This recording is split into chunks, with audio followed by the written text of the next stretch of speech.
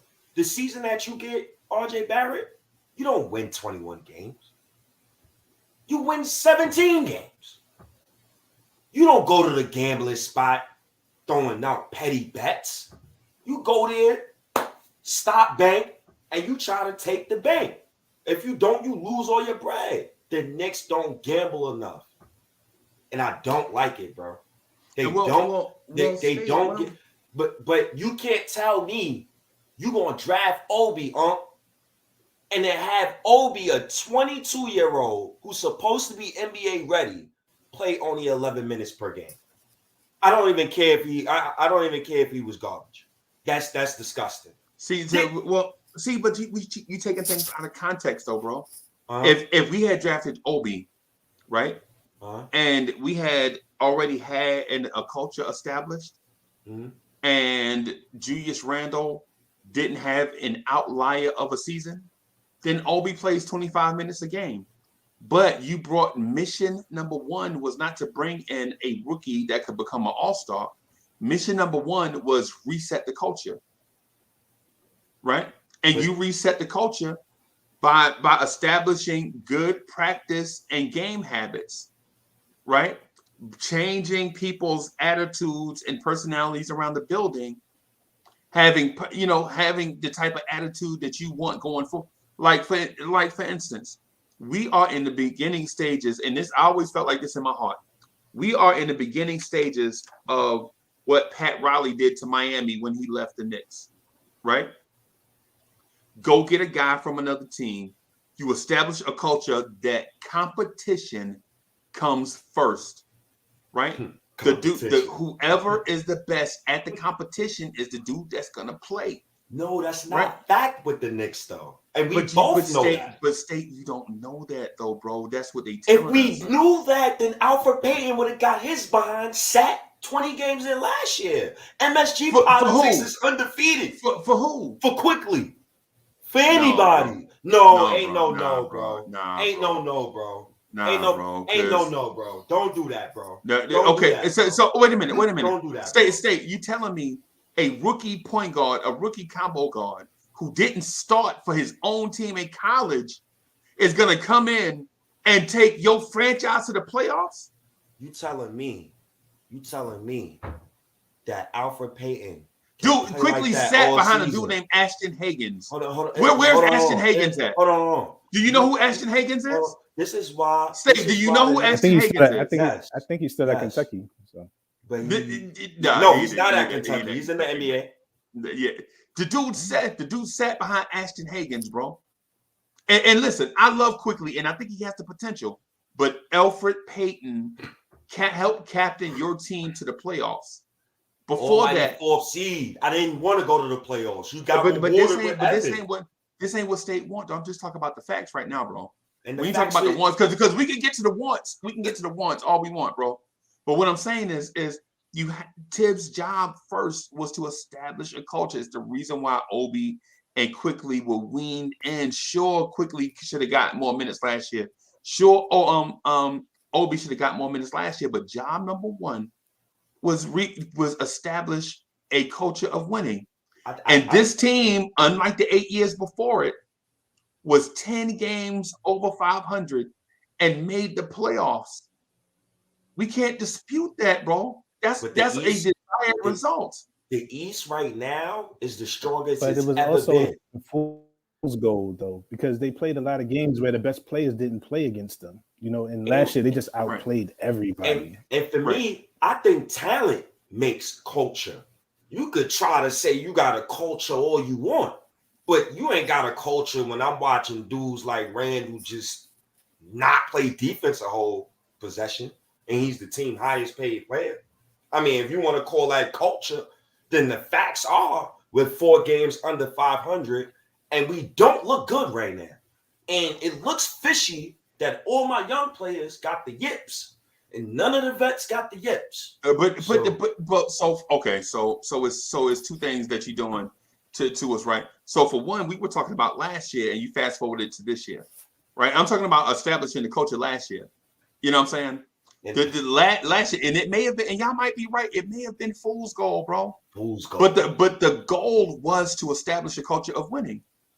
And then this year about the yips and stuff, I get what you're saying. But the NBA controls that. The Knicks don't control that. The Knicks medical staff don't control that. The NBA tracks who goes into health and safety protocol. So you know what I'm saying? And so all the Knicks can do is operate medically after they get the information from the league office. So it's not the Knicks sitting rookies. It's the NBA saying this such player has done such and such in their health and safety protocol, and the Knicks have to adjust accordingly. Listen, but I feel you. It does seem like a conspiracy. It don't look too good. And then the one thing I'm looking at, other vets are watching Tibbs with Kemba Walker. I seen what Kemba Walker said tonight after tonight's game. He said he wants to play. It's one particular guy, and it worries me. Jamal Crawford. He played for Thibodeau, and he's actively right now talking against Thibodeau on Twitter. Man, so what, Steve? No, it ain't no so what. NBA players text each other and they tell each other that. Did you not see Kemba Walker look at Tim? But listen, I'm saying so what, not because of Jamal Crawford. I'm saying so what because you had a point that you brought out. Everybody is interested in hearing your thoughts on it, and you just pushed the point aside.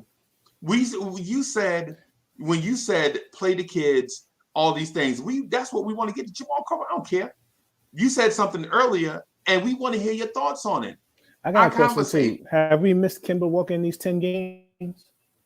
Yes. I think so. Yes. I don't think so. Alec Burks is not good, bro. Alec Burks. Well, we know he's not a point guard, but I don't think they've missed Kemba Walker in these 10 games because he was just so bad defensively, number one. And then in critical points of games, he would fold or he would throw games, or he was practically throwing games away. Yeah. Not saying but the Boston game, he had 3 turnovers in the 2 Boston minutes. game, the Chicago game, New Orleans. We could go on and on. Like in clutch situations, he was scared to bring the ball up half court. Like I'm good. Yo, Hinton, you know what haunts me too on the low? Yo, the Knicks really passed up Cole Anthony. Yeah. They really could have had start a point guard, Uncle Freezy. This goes back into why a lot of fans be really salty at Randall a little bit. Because then now the other side is it, you wasted a whole lottery pick on this dude's backup. That's mad OD. And I'm watching Cole Anthony 27-5. Come on, man. But so state the crown gem thing is what I wanted. Why do you feel like we don't need a crown gem in order to rebuild? I wanted one, but that want passed because we got. Are you saying we don't? Are you saying we don't need? Are you saying we don't need one? No, I wanted that time passed. They should have did that last year. Yeah, we were supposed. This season was supposed to be the season where you got your crown jewels. You throw them out there. You use your cat, and then now you try to get the playoff spot this year while trying to get those young boys. I wouldn't mind trying to get to the playoffs if I would have had a Jalen Green or something on this roster right now. Instead of, I'd rather have Evan Fournier. I'd rather have Jalen Green, Scotty Barnes, one of those guys, than Evan Fournier. Mobley, personally. But state though, I'm not saying this. We're not beating the Bucks, bro. I know that, but your front off. Okay, so my opinion, I want to bring everybody else back in too, but I wanted to have you clarify your position. Okay. One more question. What is Worldwide West's job? To look good. Because nobody coming to save us. Because he's supposed to be the one that's supposed to be doing all this dirty work, and he ain't doing his job. Yo, bro, I remember when I was 21 years old, and I thought LeBron was going to be a Knick. I'm over free agency, brother. I will say this: my eyes have always been on Leon Rose and Worldwide West. Like you can't fool me. Eventually, so that's what my eyes go to. So I'll tell y'all this face to face, so y'all know where I stand on it. I think our front office is inept. I don't think they can do anything. I think they were, and I used this earlier with G-Man and Ty Barbie. They are the popular 8th graders in middle school that went to high school and thought they were going to be popular in high school, and figured out that at the end of the day, they're freshmen. That's it. You popular in middle school, then you go to high school. Guess what you are? A freshman. And so all the slick stuff they did when they was in certain positions don't translate to slick stuff in these new positions. Mm-hmm. That's what I'm getting at. Because State, in the grand scheme of things, the two things that you just mentioned, the Lonzo Ball thing, they could have traded for Lonzo Ball at the trade deadline, right? Bought him in-house, right? They could have gave up the first round pick, which would have been probably Quentin Grimes. You know what I'm saying? Would you do Quentin Grimes for Lonzo Ball right now? No. With all due respect. I would trade. You know what I would do? I would have traded Mitch, Knox, and God to move up to the second pick to go get LaMelo Ball. That's what I would have did. But that's in a draft that was, you know what I'm saying? I understand what you're saying. But here's the other thing too that I just wanted to mention just real quick, State. In this year's draft, you had the weaponry to move up in the draft because you had 5 first-round picks over 3 years. Remember, our 3 picks and Dallas's 2 picks, and a whole bunch of second-round picks. You know what I'm saying? And this year's draft, next year's draft, and the year after, right?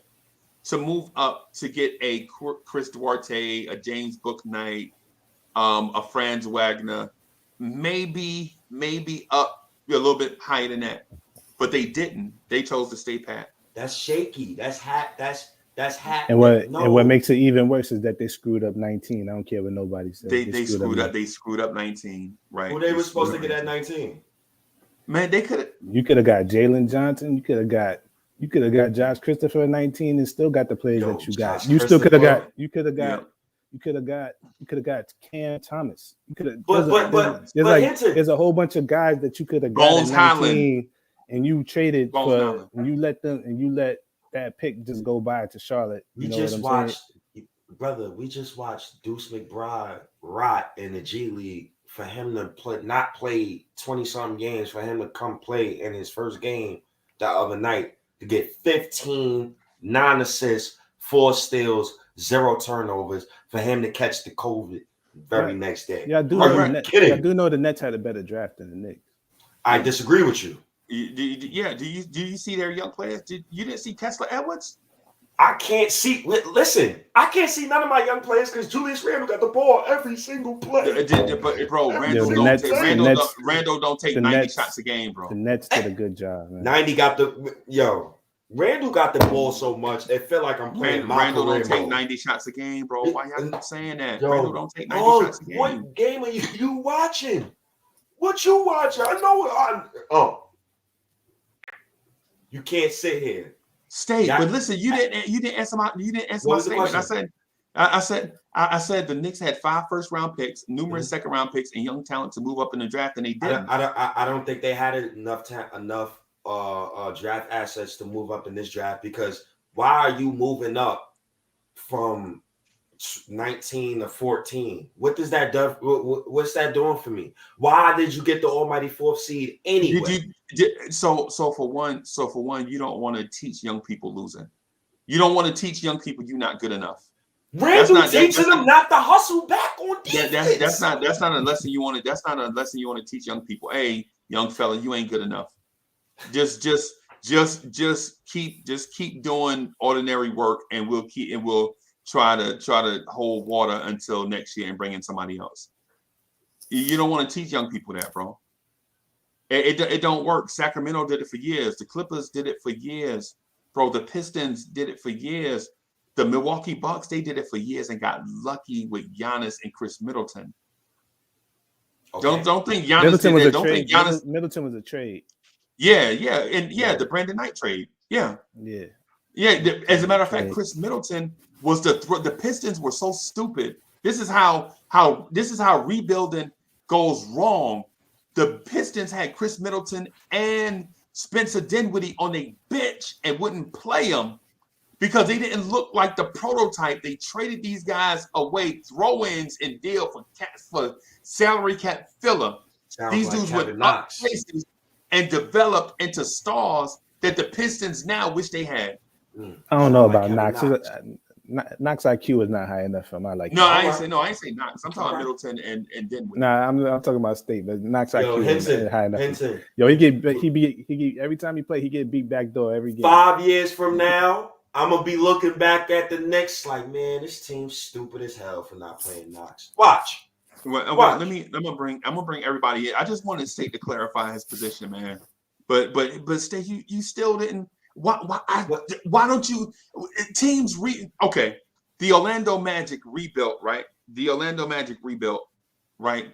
They started with a dude named Nick Anderson, and then a Dennis Scott, and then a Shaquille O'Neal, and then an Anthony Hardaway, right? And then that young core did something, right? But they had a crown gem in Shaquille O'Neal and Anthony Hardaway, right? Mm-hmm. The Miami Heat rebuilt. They had, I don't know if y'all remember, but they had like Khalid Reeves and all these young pieces, you know what I'm saying? And they rebuilt slowly into a contender. Billy Owens, all these dudes, they rebuilt. And Glenn Rice, they rebuilt into, And so the Charlotte Hornets, they had dudes like G.R. Reed and blah, blah, and then they hit with a dude named Larry Johnson and Alonzo Mourning. And they had crown gems and they rebuild, bro. But see, they were bad enough in the lottery, though. Those are still number 1 and number 2 picks, though. See, the Knicks. See, that's what I'm saying. Eventually, what has to be done eventually should be done immediately. just blow this thing up and just start over. Because you're not going to get no blue chip player. If you don't have a top 10 player in the league, you ain't got no chance of winning no championship. And what's funny is that I think we have a blue chip player in RJ Barrett. But if this team continues on this downward spiral, Hinton, did you know that all of top 4 prospects in this year's draft is all front court players? Yeah, all fours and fives. All fours and fives. Yeah, this draft is not something I'm really excited about. I'm not I will trade my pick for real. But that's my that's why you're supposed to tank last year, bro. You can't tank. Okay, all right. So then you don't tank. To be fair, hold on, Ethan. You don't tank. You get the almighty 4th seed, and you get rewarded with Evan Fournier, $70 million, Alec Burks, $30 million, Nerlens, $30 million. Hey, look. Quit killing that $70 million, State, when you know better. Hold on a second, man. Let me get this fact out there. State, quit that. Because you know it. Don't use $70 million to try to make your argument when you know it's not $70 million. It's really $78 million. No, it's not. Okay. It's really $54 million. That's exactly what it is. And State know that. Mm-hmm. But he uses that to make an argument. Mm-hmm. Well, the State other don't man do that. You know better. Man, $117 million. Can I say this real quick? Hey, look, no. Stay with what you said. Deal with that. Say I ain't gonna do it no more. Don't defend. $54 million. What we not gonna do is defend Evan Fournier right now. No, we ain't gonna defend anything. But you gotta kick facts though. No. Facts are the facts I seen are Kevin Knox the Knicks defend owe harder him. than Evan No, Fournier I'm not gonna let you change. The facts are we owe him $54 million. No. The facts are the Knicks signed him because they got the almighty 4th seed. But $78 million. Man, you down with crisscross because you jump around. Nah, ain't no crisscross nothing. We got the almighty 4th seed. You made a statement. We got what y'all wanted. This the culture. Only thing I'm correcting is the statement that you just made. What? We do not owe Evan Fournier no $78 million. Oh, I know, but we signed him. But you use that for argument. It's okay. Don't get mad at me. Get mad at Evan. Get mad at Evan. Don't get mad at me because Evan Fournier get beat backdoor like Kevin Knox. Hey, but you want Evan. You don't like Evan Fournier, but look, at the end of the day, right? Your man dropped 29 today. Evan Fournier is trash. Hold on, time out. Let me say this. Let me say this real quick. The Knicks and French players do not go together, and you need to stop messing around with French players. Me and Hinton just talked about this. If you get the number 1 pick for Wembanyama, you trade for number 2 and you get Scooter. But look, you might be right, but I'm so old school that I give it a season. I ain't gonna give it 28 games before. Man, you got a history with Frederick Weiss and Frank Ntilikina. Like that's all you need to know. Hey, look at here. Weiss never got to the team. Yo, Ethan. Rob exactly is hold on. Let me explain what Rob is, right? He's an OG Knicks fan, right? I know. So these dudes, they're fine with just getting to the second round. No, that's freezing. Just winning games. I'm with the youngsters. And, they're fine with that. Can I clarify my position real quick? Please. My thing is, I agree with Hinton on the blow it up thing, but I'm also on the side where my young talent that I have, I don't see any one of them being the centerpiece of my championship team. So then why talk to you about the young boys? That's what I'm saying. Like, I'm with the blow it up part, but if I'm going to blow, I need to make sure that I'm going to develop these guys that I got on my team to the best of their abilities, and maybe RJ becomes a perennial all-star. I don't see him becoming a top 15 player, but that's my position on it. And you have to go out in the draft and you have to draft well, because I'm sorry, no matter what you guys think, Quentin Grimes, in my opinion, is a high floor player, low ceiling player. And Obi Toppin, I don't see him becoming. I can see him becoming like a good player, but I don't see him becoming that level of a player either. Yeah, Sean Kemp. So again, if I'm on the side of blow it up because I hate this random ball that we're playing right now, it's stupid. It's honestly stupid. But you need to be. If I'm doing this, I do not trust the front office to make the right pick because they haven't shown me that they can make the right pick. Also, let me add on real quick to that. Which is why I don't fire Tibbs though, because Tibbs is the one coach that I know will have all these young kids prepared every game. He may not win no games, but the one thing I know that Tibbs does is he puts a game plan together that is, if you execute it properly, you still gonna have a chance to win the game. Right. Can I just go back to one thing Ethan said? Can I just go back? I don't, and I want to make clear my position. I'm not saying to not play the young guys. I understand where we are as a franchise. I don't just want to make the playoffs and I'm cool. No, it's the long haul, man. I want to do what it takes to win a championship. I understand that. I'm not disputing what State or Rob the Nick are saying. My issue is that when you're so hard, and I'm not going to put words in your mouth, Ethan, but when you say that you're judging certain guys on draft picks on our team, and I'm like, I don't know what Miles McBride can do because I haven't seen him play yet. Quentin Grimes played one game, and so when we put a ceiling on these guys, I'm not putting it's not. I don't know what they are. It's not putting on ceiling. It's about watching their. It's about watching their tape, reading what people say, looking back at what they did before, looking at their build and how well they move. But hold on, you can watch tape on a guy, and people could say what they want about, but people are wrong all the time about what prospects are. And that's what I'm saying. Scouts. Okay, and I'm not saying this in a state of. I'm saying, in my opinion, these guys aren't it. These like Obi and Grimes, I could have picked better players than that. You could pick better players to fit Tom Thibodeau's system than that. So what do you think? Hold on, let me ask you this just really quick. What do you think OB is, and what do you think Quentin Grimes is, and what do you think Miles McBride is? So with Miles McBride, I came on this show a month before the draft, and I said I wanted Miles McBride. You did want Miles McBride? Yes, I said that. I said I came on the show, and I said a month before the draft. Why? Because he's a high-level defensive player, and he's an amazing shot creator for himself, and he can play basically pick and roll concepts, and you can run a semblance of an offense through him. So you were happy with that pick? Yes, I was. But with Quentin Grimes, right, I was not happy. But all that means is he's an NBA starter. Yes. That doesn't mean Grimes was 19. Remember, McBride was 19 on their board. He was the 19th best player on their board. Yeah. Yeah, and then for Quentin Grimes, right, he was the streakiest shooter in college basketball. Yes, he's a defender, but I have RJ Barrett on this team, and I'm not willing to. And RJ Barrett's a better fit at the shooting guard, and I'm not picking Quentin Grimes with my first round pick as a 6'5" player to play him at my small forward position. Do you think Quentin Grimes is a rotational NBA player? Yes, and the fact that he is he doesn't have a high ceiling because he can't create separation, and he's not a ball handler to the fact that he's not wiggly. Yeah, no, he doesn't have a wiggle at all. Okay, so those are things. And then he's not a catch and shoot guy. He's a high floor, low ceiling type player. So if I was the Knicks, if I'm picking Quentin Grimes, he's in my rotation from day one.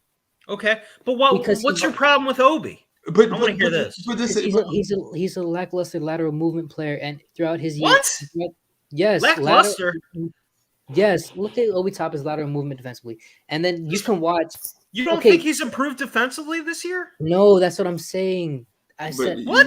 Moving. Okay, hold on, Spree. I said lateral movement defensively, not a bad. I said he's picked up great defensive concepts in passing lanes. Great, but defensive movement laterally, and for Obi Toppin, right? There's only 2 times this year where I've seen him create his own shot. Yo, everything okay, so let me go. I'm not asking him to be Michael Jordan here. Barbershop telling dudes about shot creation. Dude, come on, man, get him out of here. Hold on. Hey, man, Julius. Yeah, but you gotta look at Julius. You looking to replace Julius, and you want Obi there. So what do you asking? I'm not asking. Obi Toppin's not being asked to shot create and be Michael Jordan on the team, but he's the best athlete on the planet. He's not the best athlete on the planet, and he's not close. Just because you're a good athlete doesn't mean you can play basketball. You bugging, bro. We let you have it. You the one who shut down the screen the first time I'm trying to speak. Everybody done went. He and Lamar Jackson are the best athletes on the planet. I ain't worried about shot creation. Hold on, Spree. You're saying that Obi Toppin is one of the best, is a top 2 athlete on the planet? Yes. Oh, yes. Okay. Yeah. So State. Yeah, that's your man. Yes. Energy. energy. Like there's nobody on JaVale the floor. McGee is an energy player, and if you're comparing, So he's a JaVale better McGee athlete than athletically Giannis. to He's Obi a better Toppin, athlete than LeBron. He's No, a better obviously athlete he's than- not. But to me, for So- the teams I root for, he's the best athlete on this team. No, he's Okay, not. so bro. just I don't even know that hold on. because Knox could jump up through the roof too. Better than Obi? He dunked on Ben Simmons. Oh, wait. Let me do. I forgot, man. I forgot. Let me do something real quick. Let me do something real quick. I forgot these. I mean, but I don't know what control is. Let me see. I don't Where know is who it? can outrun Obi in the. Let's get it. Y'all be spitting with your flows, I'm just podcasting. That's right. On the air every day, I'm just podcasting. You don't know what that mean when I say I'm podcasting. I'm broadcasting these flows with the podcasting. Every day of my life, I'm just podcasting. Right. Share my dreams with you, me and I'm podcasting. Jay Boogie was good. Can I get What's one more thing in? Salute. He's, man. He's not a better athlete than Mitch in his first season. He's Jay Boogie. When you He's look at not a Mitch, better athlete than Kevin Knox. He's not a better athlete than Randall. Yeah, he is. No, he's not. Go check Randall can't jump at all. Randall's a great watch athlete, Julius bro, Randle but Kentucky highlights, bro. Randall has no hops. But he could put the ball on the floor and create a basket for himself. And then if you're gonna say I'm athlete, talking you about have to also athleticism. both lateral movement. So Randall is like being able to handle, Who moves able to handle agile is a part of Hold on 1 second. as well. Who moves better, fellas? One at a time, fellas. Who moves better on the court? Who moves better on the court than Obi Toppin on our team? Julius Randle guarded Jaylen Brown and Jason Tatum tonight, bro. And he can put the ball between his legs. Like you don't see Obi do this stuff. Like, come on, man. Like let's take. And Obi is 220. Obi is 220, and Randle is 255. Yeah, Obi's the only person on our team that can get a bucket in transition anytime if we actually had a point guard. RJ Barrett can too. RJ Barrett can, Kevin Knox can, Julius Randle Wait, on the floor. Ethan. What we're not gonna do is keep criping on my young boys. That's what we're not gonna do. 1, 2. You coming in here? You mad wild? Oh, Jay Rob Boogie. Master, what's good? What's I ain't even noticed Jay Boogie pulled up in here. What's up, but stay your young core. Your young What's core good, is Stay? I equivalent. see you. Is equivalent to a ham sandwich, bro. My young core. A lot of these playoff dudes ain't Julius special. Randle. A lot of these dudes ain't special. I don't. Where's your Kobe Randle Bryant? Freezy, Where's your Anthony Hardaway? Where's I your don't Brett know Hill? that. Freezy, you be cutting Randle on outta both here. ends of the knife. And let me tell you why. No, let me come at you right quick because you be cutting on both ends of the knife. All right, hold on, I gotta everybody. set you straight. Okay, I gotta set you bro. straight, youngster. Okay. I gotta Okay. get All you right. youngster. Y'all be patient with it. Be patient with me, bro. Yeah, Rob. All right, youngster. Now look, I got you be cutting on both ends of the knife. Now let me tell you why. You say that the name of MSG is the garden, right? Right. But now we're growing in the garden, but you're not looking. You want to trade the garden because you don't like the crops that's coming up. No. Okay, so you don't look. Okay. I can't eat cotton, bro. Hey, look at here. No, I can't eat cotton. All right, let me ask you one thing. Did you seen what Grimes did, right? In his first official appearance. You seen what McBride That wasn't his did. first official All right. appearance. No, when his first time with minutes. Starting with minutes. Right. You seen what McBride did, first time with minutes. Right. You seen the reemergence of Knox the first time with minutes. So what's growing in the garden is good. Look, the fertilizer is down there. Things are coming up good. Ain't nobody came up with a dud. And then when you started combinating the garden, you start cooking, you start growing you some cucumbers and some tomatoes, and then you threw them in a salad. That was Oakley and McBride. You seen that salad on Oakley and McBride? Quickly and McBride. So you see you see what's coming out your garden. Now, even though you got a short little sample size, so when you talk about the garden is the draft, and everything that we're seeing coming out the draft is looking kind of good. Now, you want to blow all of that up for a 31-year-old player on a playoff run, not a championship. You just want to run, and then you want to start this whole process over in 3 years. This is what you said. That's not what I said. No, what I said was run, and then in 2 or 3 years we see where we at. It's two things. So for one, your young core does not have a crown gem. Your young core does not have it. Hey man, from day one, you knew Shaquille O'Neal was different. From day one, you knew Michael Jordan was different. Well, but from day one, you knew LeBron James. Michael Jordan battled in mediocrity for 5 years. LeBron battled in mediocrity for 4. Led the league in scoring. This dude, you knew LeBron was a prodigy at 13. But you don't need that to win. You knew LeBron was a prodigy at 13 years old. But do you need that to win championships? LeBron, but Rob, LeBron James was the number 1 high school recruit at 13 and the number 1 basketball recruit at 13 on the cover of Sports Illustrated. Who will he play for, the Browns or the Cavs at 13 years old? We all seen that. But what I'm saying is you knew he was a crown gem. Trier was on Sports Center. Was on Sports Illustrated Junior as a 13-year-old. Alonzo Trier was on that. But Rob, what I'm saying to you is this. When we got Trier was undrafted, right? For a reason, right? No, Trier wasn't undrafted. Yes, he was. Yeah, undrafted. Yeah. So, but what I'm saying to you, Rob, is this: if you rebuild, I'm not saying that I'm against the rebuild. Again, but you don't need a crown jewel. That's the point. Rob. Listen to what I'm saying. This is my opinion, right? In my opinion, if you're telling me, Uncle Freezy, that you are going to rebuild, you not only need 1 crown gem, you need 2, right? You need 2 crown gems in order for me to be satisfied with you telling me that you're doing a rebuild, right? You need a Larry Johnson, Alonzo Mourning. You need a Nick Anderson, Dennis Scott, Shaquille O'Neal, Penny Hardaway, right?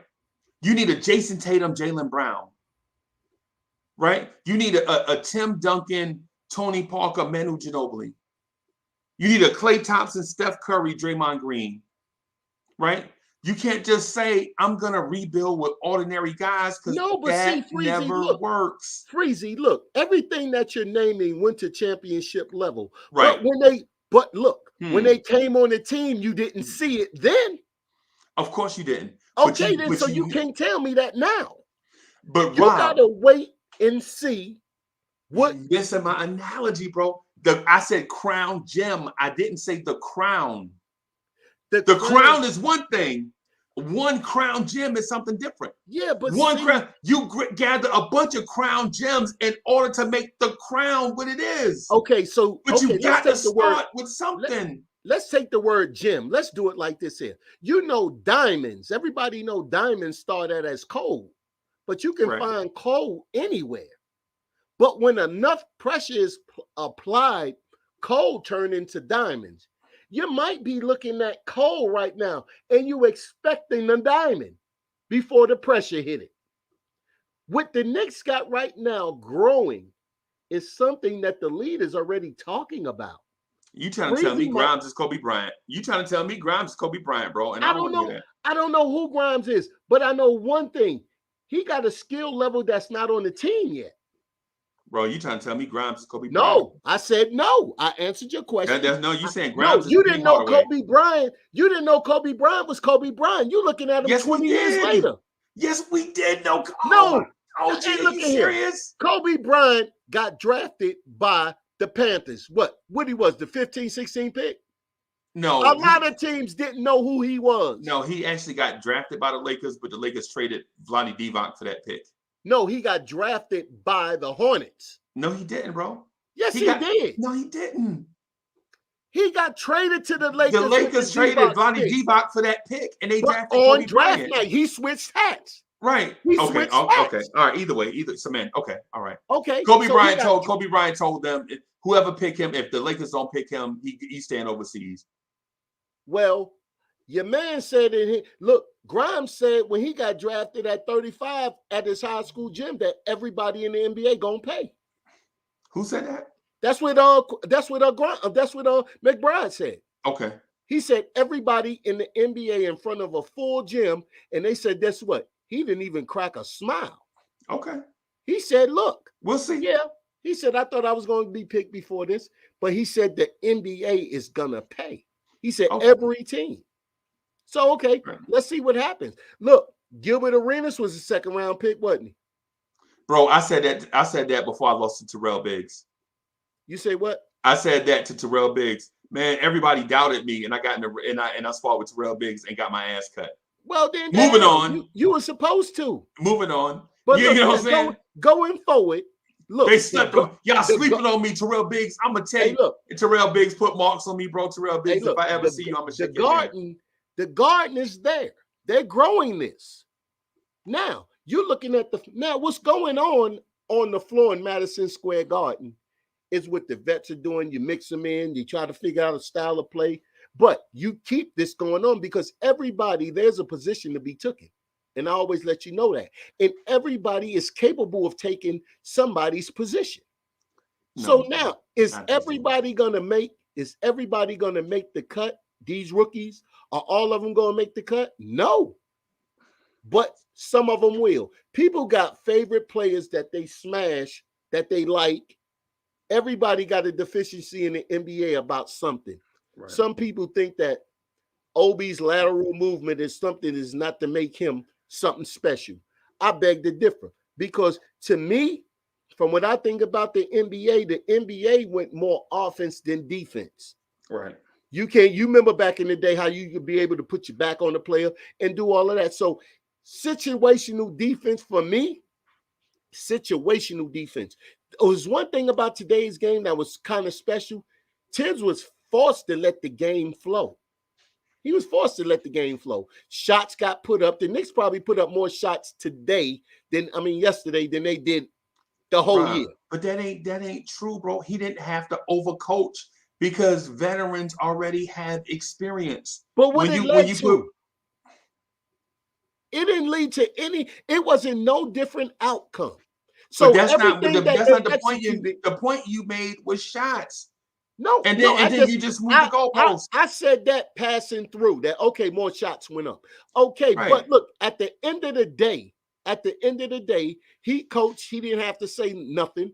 It still contributed to a loss, and he had his whole veteran team the way that he likes it and everything. He didn't have to talk too much, but execution is part of the game. So what you saying? The veterans didn't execute? A loss. At the end of the day, Kemba still problem was the same. He can score points, but he can't check nobody. Somebody named Josh Richardson that ain't been on nobody's scouting report dropped 27, and he gave you 29. So it's still a -2. Right. It's still he's still a minus player on the floor. That's why he wasn't playing. Okay. Okay. All right. So I'm gonna bring the guests back. That's what we can. Yeah, Rob just fussed at me the whole time about Crown Gem. So speaking of Crown Gems, Jonathan Kuminga tonight, 26 points, 2 assists, 2 steals, 60%. Oh yeah, I brought up Kuminga. I'm very. The Knicks need to turn this around. They need to turn this around. You saw Scotty Barnes' stat line tonight? What's Scotty Barnes' stat line? 21, 8, and 8, 2 steals, 2 blocks on 66%. Why did the Knicks get the 4th seed last year? I brought it up last year. Hinton brought this up too. Last year was the year to tank. Last year was the year to get the pick because this draft, I'm sorry, it's horrible. But what y'all are saying you don't know what's horrible. But listen, hold on. Yeah, compared to last year's draft, the talent level is horrible. Hold on, everybody, because what y'all keep doing is draw a comparison between two different things, and though they relate, they don't directly impact each other. Yes, because for all the stuff y'all keep saying, they made the 4th seed, they didn't have this position in the draft. There are 9 trades in the first round of this year's draft. That does not matter. We're not trading up from 19. State 9 trades. Nobody wants to trade up from 19 to get Kuminga. Hold on. I'll say this though. You gave away 19 for nothing, and I think you could have packaged 19 and 21 for 16 or 17. and you could have got Trey Murphy or Şengün. What? Yes. What's that going to do for? Trey Murphy D ain't all that either. What's that going to do for the Knicks? Oh, hello, what? Y'all bugging. What you just say, Rob? Y'all He be ain't all that bugging either. I on just a seen him level. get cooked the other night. Y'all Who? be, did you see him? You saw rookie Oklahoma cooked them today. He didn't play. There is no way that Julius Randle is a better athlete than Obi Toppin. That's ridiculous.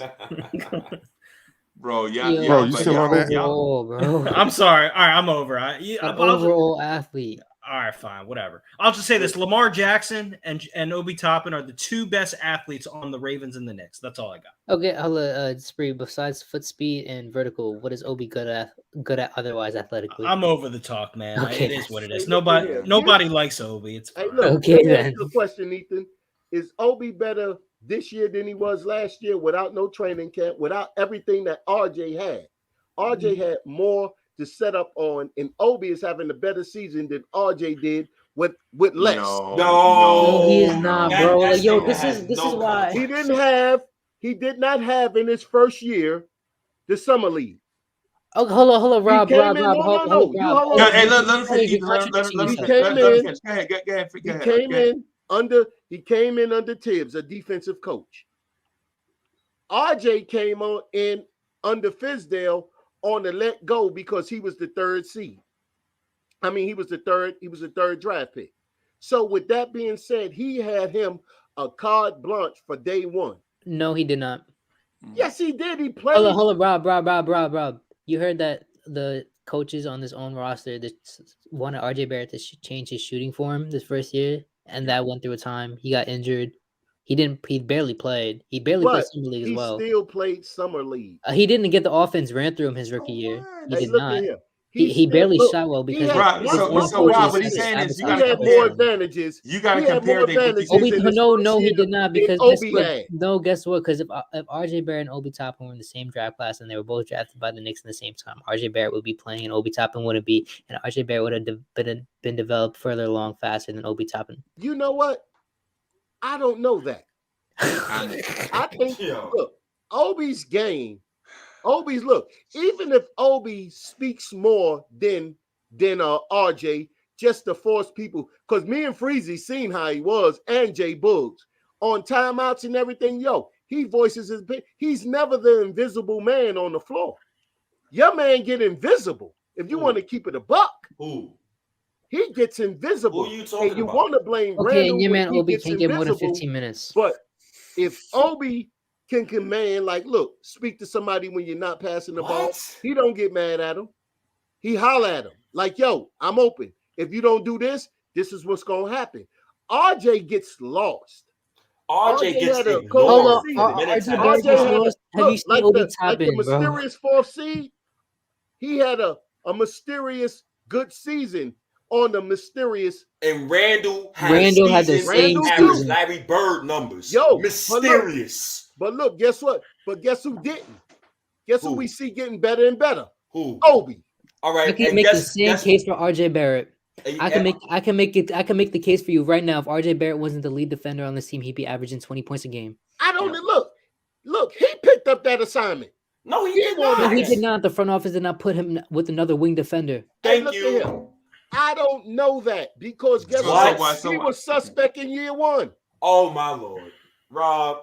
Okay, Rob. Everything. If you answer everything by I don't know that, then you're contradicting yourself in every one of your points. Look, you know why? Because he had the COVID year, just like Randall, where he played his best ball. Now this year, he's acting like year one. Wait, so what's Randall acting like? What's Randall acting like? He's acting like year one. Wait, okay, hold on. Okay, wait, hold on, Ethan. What player has Randall made better than last 3 years? Make better than that's not his position because guess he what? got the damn ball. Can I say something? Yeah, come on, Chuck. Come on, Chuck. Come on, man. Go ahead, Chuck. I'm gonna need people to stop using that phrase, making other players better, because that's a ridiculous statement. Thank you. He can make things easier for a guy by putting a guy in position to make a play. So if that guy, if a point guard or another player makes you better, then you should be able to go to another team and excel. But what happens when that player doesn't? that's because another player makes that said player better. Right? Yeah. So the make player better thing is a cop out media narrative, bro. You know who makes Jokic don't make players better. You know who makes state better? State makes state better. So Jokic don't make players better. That's what y'all really doing. Y'all really doing No, that right now? he makes things easier for a guy. He makes things players easier. better, bro. No, he doesn't. Those players aren't better because when they go to other teams, they're bums like they were Why before. are there bums? Why are there bums on other teams and then they're better when they're next to Jokic? Because he makes things easier. He makes them better, bro. Because of teamwork and chemistry, bro. Oh my God, y'all got an excuse for everything. Y'all got an Nah, excuse man. That's not an excuse. Hold on. Teamwork and chemistry. That's why you practice. I'll say this. Julius Randle is not a lead, but if you guys want to bring up that somebody needs to be making a player better, Obi Toppin, the dude that you guys fight for, is the definition of I need somebody to help me be better. Say it again. Repeat that. If you guys are complaining about Julius Randle not being able to make a player better, Obi Toppin is the definition of I need somebody else to make me better. Yeah. Because everything I hear about Obi Toppin is if Obi Toppin had a point guard, that's him relying on somebody else to make him better. Okay, he's a big. He's what does that have to do? Okay, Julius Randle is a big, and he's not relying on anybody else to make himself better. I never said. I don't know. I don't understand. I don't understand the analogy there. I don't understand. No, I don't. They play. So the analogy is they both play the same position. Okay. Right. Yeah. One dude needs players to help him become better, and the other dude is being forced to make his teammates better, though they play the same position. I think Julius needs his teammates to play for him to play better at times. What? What? Yeah. Really? Yeah. Really? Yeah. Julius needs other guys around him to play better. They play the same position. Okay. He needs them to play better, but we're discussing the point that you guys are saying that Julius Randle needs to make these players around him better when Obi Toppin is relying on other players to make him better. Why don't y'all say the same thing about Obi? Right. Yes. So why don't y'all say the same thing about Obi? Because Obi's in his second year. He's in his second year. Obi Toppin is Stop making that statement. That's not an excuse. That's not an excuse. It is an excuse. Randall's been in the league for how long? Randall's like 8 years John in. Moran been in the league for how long? 9 years. John Moran has hold on. Rookie of the year, Evan Mobley. Hold on. Rookie of the year, Evan Mobley is making his team a playoff team. Obi also doesn't play. So why do RJ get a break? I'm not giving RJ a break, and I'm not giving Obi a break either. Nobody's saying Obi don't need one because we see Obi getting better and better every day. Okay, and I see. Okay, if you want to make that excuse, I see RJ getting better and better. Randall has the ball, but his numbers don't say so. Obi fans legit just be like, "Yo, y'all gotta stop, man." Julius Randle got the roster in flux, man. Get him off the team, and then you'll have a great direction, man. No, State. I'm not disagreeing. State. I'm not. I think you think I'm disagreeing. Change the way that you want him to play. I ain't disagreeing. Randall is 27. He's not going to change the way he plays. Look at He's not going to get better than what he is Randall right now. when he played with the Lakers. Randall did not have the ball in his hands because he wasn't the best player on the team. He was running with the ball. Player on the team. He was playing with an all-time great. He was running with Alonzo Ball. Was he playing with a top 5 player of all time?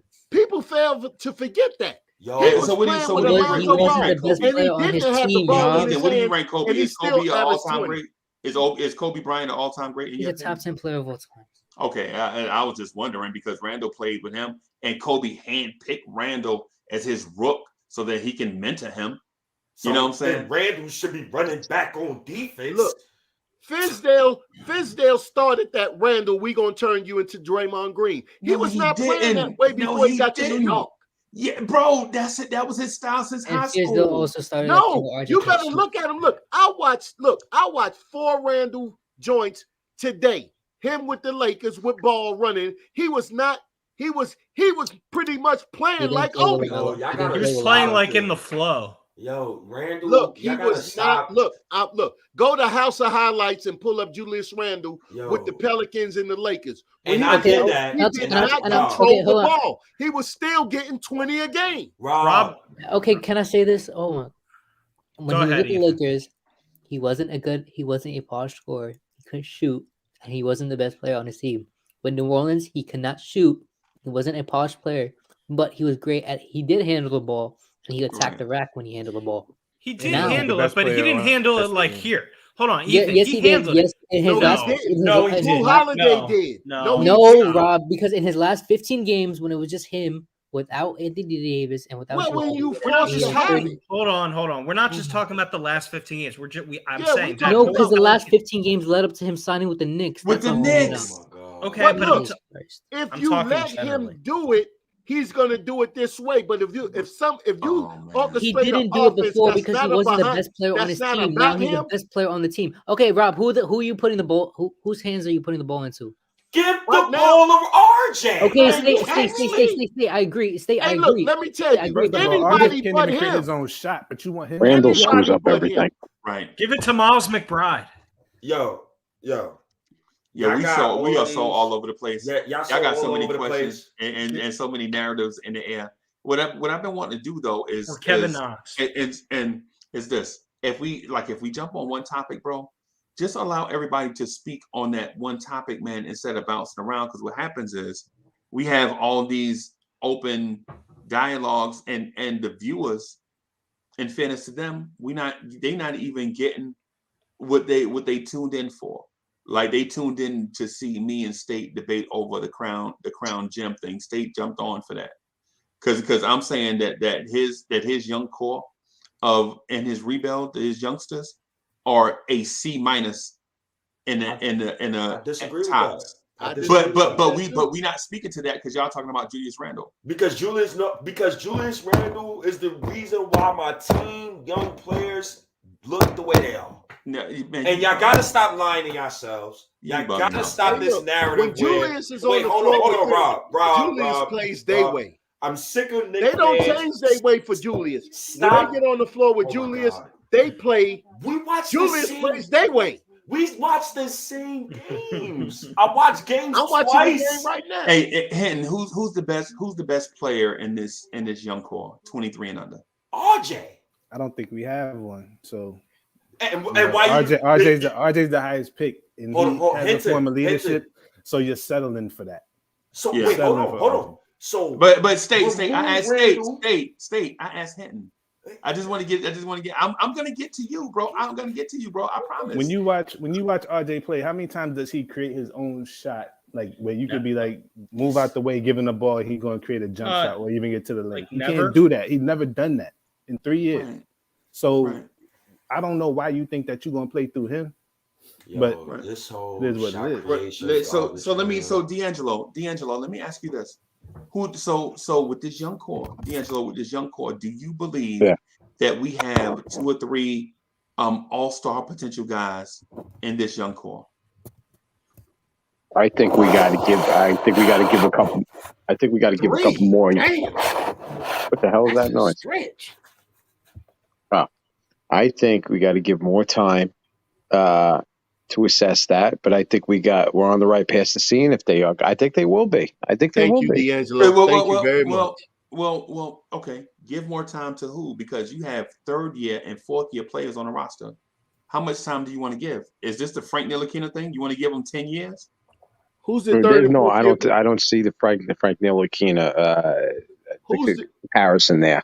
Maybe Knox. You want to compare him to? RJ's contract is coming up. Hold on, Rob. So to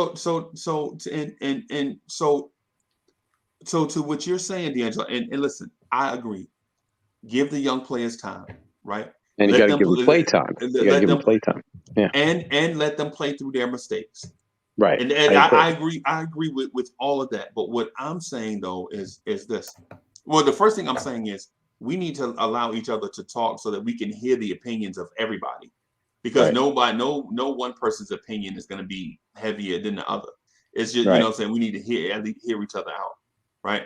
But what I'm getting at though, in terms of the youth movement that the Knicks fan base seems like they want to head towards is we're wanting to head towards a youth movement when the rookies and young players that we have, nobody is special. And then this upcoming draft is flat. So you want to continue a youth movement when the possibility of not acquiring a standout young player is on the horizon in the draft. right? And then the young guys that you have, unless somebody takes a dynamic step, unless somebody steps into like a phone booth or something, you are not going to have a Giannis Antetokounmpo. So remove Randall.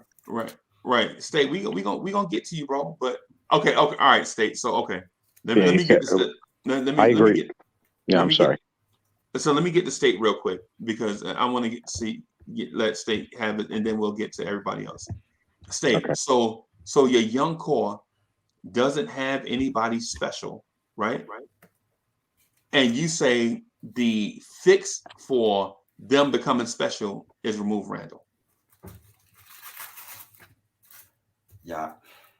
My problem. That's what you just said. Yes. You said remove Randall. Yes. My problem with Knicks fans is you cannot compete while trying to rebuild at the same time. Randall is dead smack in his prime. The man, he is who he is. I don't know if Knicks fans is looking for him to get the Kobe Bryant fadeaway next season or to come back as an all-world godly defensive player. It's not going to happen.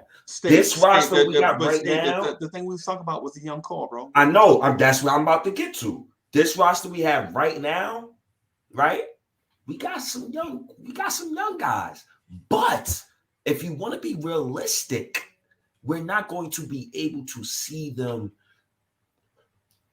fully blossom unless you remove Randall. No disrespect to him, but his timeline.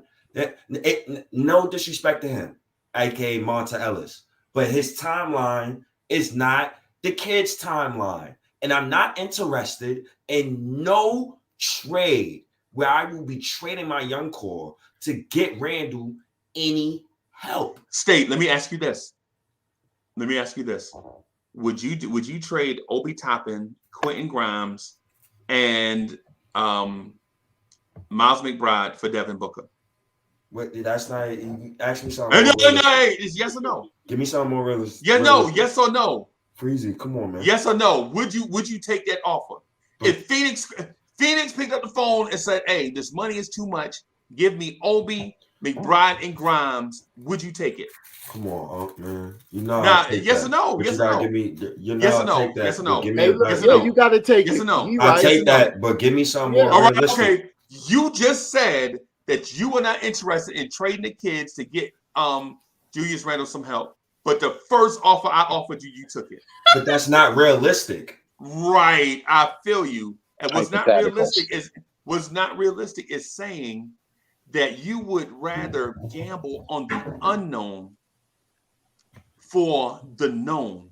Going with Randall, knowing damn well you're not going to beat the Bucks is typical. You don't know that. You don't have the time stone. We ain't beating no damn Bucks with you. You don't know that. You don't have the time stone. That's what you tell everybody else. You tell everybody else you don't have the time stone, right? Stop selling these Knicks fans. Stop selling Knicks fans on that. Stop. Be realistic, bro. That's very silly. That's silly. What I'm saying is this: you don't know how good or bad this young core is, do you? And I want to see.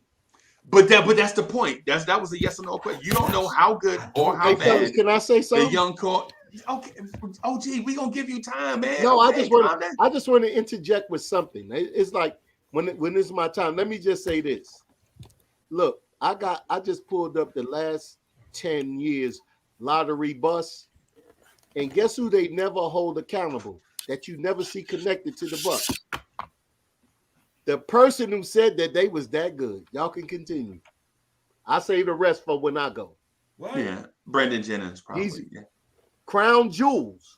He's been Brandon Jennings got hurt, Rob. If you don't stop your nonsense, Brandon Jennings was on his way to being an all-star when he was in Detroit, and he got hurt towards ACL. Towards Achilles, yeah.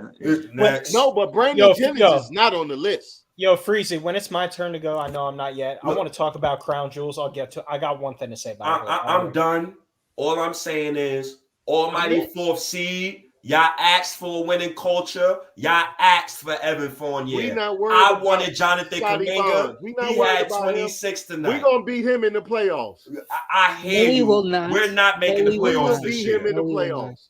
All right. Not this year, but in the future. Okay. Now, hey, Freezy, I'm next. Shout outs to Jay Boogie. I can't wait to hear Jay Boogie. Let's. Hey, Hey, look. Jay Boogie, what's good, bro? Hey, look, check this out. The biggest NBA draft bust. Okay, the top one was Jaleel Okafor. Then after him, you got Dragon Bender, number 9. Number 8 is Thomas Frank Robinson. Okay. He got drafted number 5. Bender got drafted number 7. And Sacramento Kings drafted Thomas Robinson over Damian Lillard. Then you got Evan Turner, drafted number 2. Yeah. Then after that, you have Derek Williams. You all remember him from Arizona? He played 2. for the Knicks. Yeah. Y'all was chanting MVP for him at the free number throw 2. line. And then you got Johnny Flynn. You remember him, right? Syracuse. He had a hip injury. Yeah. Number 6. And then you also have after him, you got everybody know Jimmer Fredette. He was number 10. He wasn't a real NBA player, so he don't remember really this count. name? Yeah, he don't count. Hassan Tabit. Yeah. He was number 2 overall pick. Before James Harden. Yep. And then you know what number 2 is Markelle Fultz. He was the number 1 pick. He's not a bust though. Yeah, Well, I would have took Tatum number 1 in that draft. Yeah. Hey, look, he's not making no noise. He's on the team. He's injured right now. Yes, yeah. But we already know he had an arm injury. Yeah, we know. Number 1, everybody know who the number 1 was, right? Anthony Bennett. Sam Bowie. Okay. Yeah. My point to this is here, just what? Everybody who projected these players to be that one, the number 1 pick, all that, was a scout. But when these players do bust, you never hear about who picked them to be that way. It's the luck of the draw. It's the luck of the draw. Exactly. So basically, it's Sometimes like it's about when where you you give go, a though. player. When you Yeah, give well, a that- player, I agree. Wait. My go. I definitely my go. agree with that. Y'all next. I'm gonna make it short and sweet. Look, basically, when you look at a player, you're looking at that player for yourself. The crown jewel is gonna always be, you know what they say, beauty is in the eye of the beholder. Yeah. That's when you're looking at. You taking all your basketball knowledge and you're looking at a player, and you saying, I think that player is going to be something special. Not what another scout said. That's another person's opinion on a player. So when you look at these players, are you looking at these players on the level of what a scout said or the eye test? Cleanthony Early was beautiful. Josh Harrelson was beautiful. Okay. Based on what you're saying, bro. No, I'm just saying, when you see that player, what do you say to yourself? Jackie Is this Butler? a player? And then you ask Lee yourself Nailon this. was beautiful, bro. But look, LeVar Postel. Okay, but look, did that player that you think was beautiful, did he last in the league? Evan Turner played like 10, almost 13 years, so really was he a But bust? look, have you I don't think ever, Evan Turner was a bust. Hey, not a look, bust. have you ever seen a player that you seen yourself that somebody said wasn't going to be nothing, and that player was the deal? So it's all about your conception on what you think the player is. So if you play therefore, 13 now, years in the league, I don't think you're I think that argument is valid when we talk about cars, but when you talk about NBA players, bro, that argument is valid to me when I look at basketball, because I can tell talent when I see it. Yeah, And usually, I'm right. Rob, you said that Obi Toppin is gonna be a star, right? I said that Obi Toppin is going to be a 20-point scorer in this league. When? Okay. So It's year one. The stars show up. You gotta save this. You gotta save this, and when Rob comes back on this. I say by year 5, Obi will be scoring no matter what team he's playing on. Obi will be getting you 20 a game. We're not talking about the defensive end. Okay, He'll be getting you 20 and 8. So Freezy, what? Say the clip. All right, and if they're not winning games, then how you gonna feel about that? Well, look, like this here, if they're not winning games, then that's a team problem. That's not a person's problem.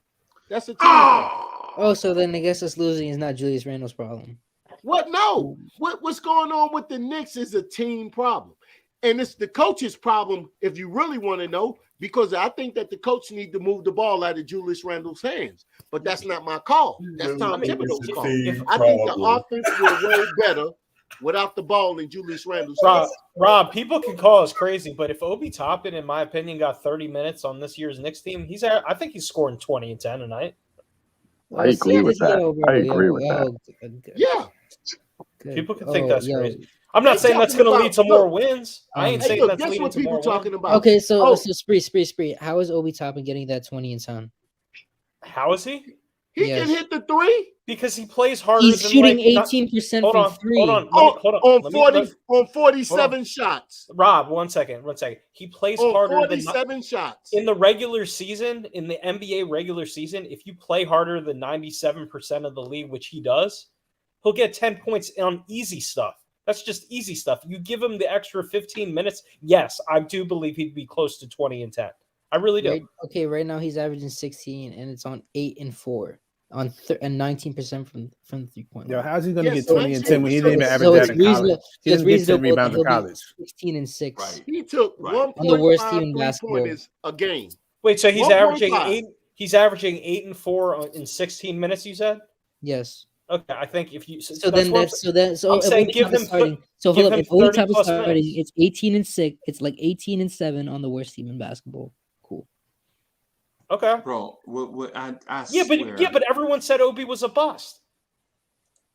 That's pretty good. 18 and 7. We're not saying Obi's a bust. We're saying that he wasn't the best pick available, and you guys shouldn't be holding Obi to these high expectations. I think that he was. So what has he shown you that he deserves these high expectations? Yes. Nathan, it seems like you don't like our draft picks that we have right now. Do you have a problem with them? The ones we got, like Obi and the rest of them. McBride. Tell the truth, you don't like him.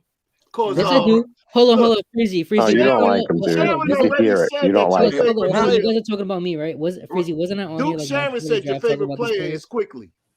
Hey, but right, see y'all not being fair with my man. My man is not saying that he disliked the rookies. He's saying that some people are overrating their value. I never said I particularly disliked Obi. I said that you guys are holding to a higher extent than he should be held right. to. Oh, but you're putting a ceiling. Hold on. My problem is you are putting a ceiling on. Yeah. You're putting a ceiling on what he is right now. When I'm telling you, you're saying we don't have a crown jewel. Yes, we don't have a crown jewel. He is doing that, Freezy. Come on. No, he is doing that, Freezy. Okay, hold on. So by your logic, all of you guys' logic, any player anywhere can just become the best player in the NBA. I never said he's going to become You're saying that I'm putting a ceiling on him. I'm not putting a ceiling on him. You're pointing to his stats. Hold on. 1 second. That's right. That's right. Hold on. Let me just say a thing. You're pointing to his 8 and 4 stats on 16 minutes in his second year and projecting that out as like that's what it's going to be. Like I don't know. That's right. Hold on. Yeah, hold on. Let me get. I got to ISO Ethan so he can clarify what he's saying. So yeah. So more known from South. So I'm gonna bring Jay Boogie in too. So Ethan, what I gather is this, bro. You can't go to Knicks fans and talk about their babies, bro. You know what I'm saying? You can't do that, bro, because when you talk to Knicks fans about their babies, they oversensitive about their babies, bro. You know what I'm saying? Don't worry, they were the same way about Knox and Frank their first year, so I'm used to it. Jay Boogie, what's good? What's happening with y'all? I'm just listening, and writing at the same time. Sometimes I can just listen. Ain't no telling what I'm doing. Yeah. They bro. When you talk about the babies, hey, cats come for throats, bro. When you talk about their babies now, you know what I'm saying? So he can only do one or two things. He can either get them off him, or they're going to continue on getting on him. So that's up to E. He know what he's doing. He know what he's saying. He's big enough to defend himself. He ain't no little guy. Yeah. But what I would say, I want to bring D'Angelo in with us just for us to have balance, right? So I think what is happening is this. Well, we have one group of Knicks fans that are saying that they don't want to judge the babies yet. They want to give them an incomplete grade. Don't grade them. Let them get playing time and show what they can do first before we judge them. Is that where you at, D'Angelo? Yes. Yes. What I'm hearing from what you're saying, Nathan, is like, okay, well, these guys, we don't have like an all-star caliber our draft picks and the young guys. That's what you're saying. You're saying that. I'm hearing what you're saying. You're going, well, you're putting that ceiling, which Bree was saying, and you can't do that because they're still second year, first year play. You got to give it probably another year or two, and then we could see what we got. And I really do think we got some players that are going to come. I really do think McBride is going to be something special. I really see that. So what is something special? I think he's going to be. Listen, he could build up to an elite status. I really do.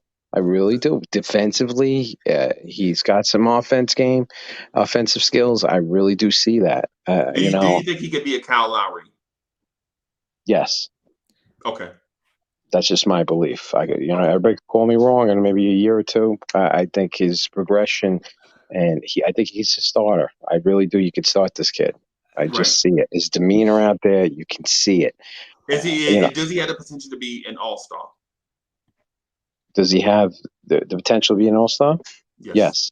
Oh, yes. Yeah. Okay. I think Kyle Obi can. Lowry I think is an Obi all-star too. point guard. All right. So what about Quentin Grimes? Quentin Grimes, I see a lesser. I don't know if he's going to be that, but I think he'll be a solid player. I just don't feel. So you think McBride is going to be better than Grimes? Oh yeah. Oh, no doubt. I feel that in my bones. All right. Big time. So what about Obi? Do you think McBride is going to be better than Obi Toppin and Emmanuel Quickly?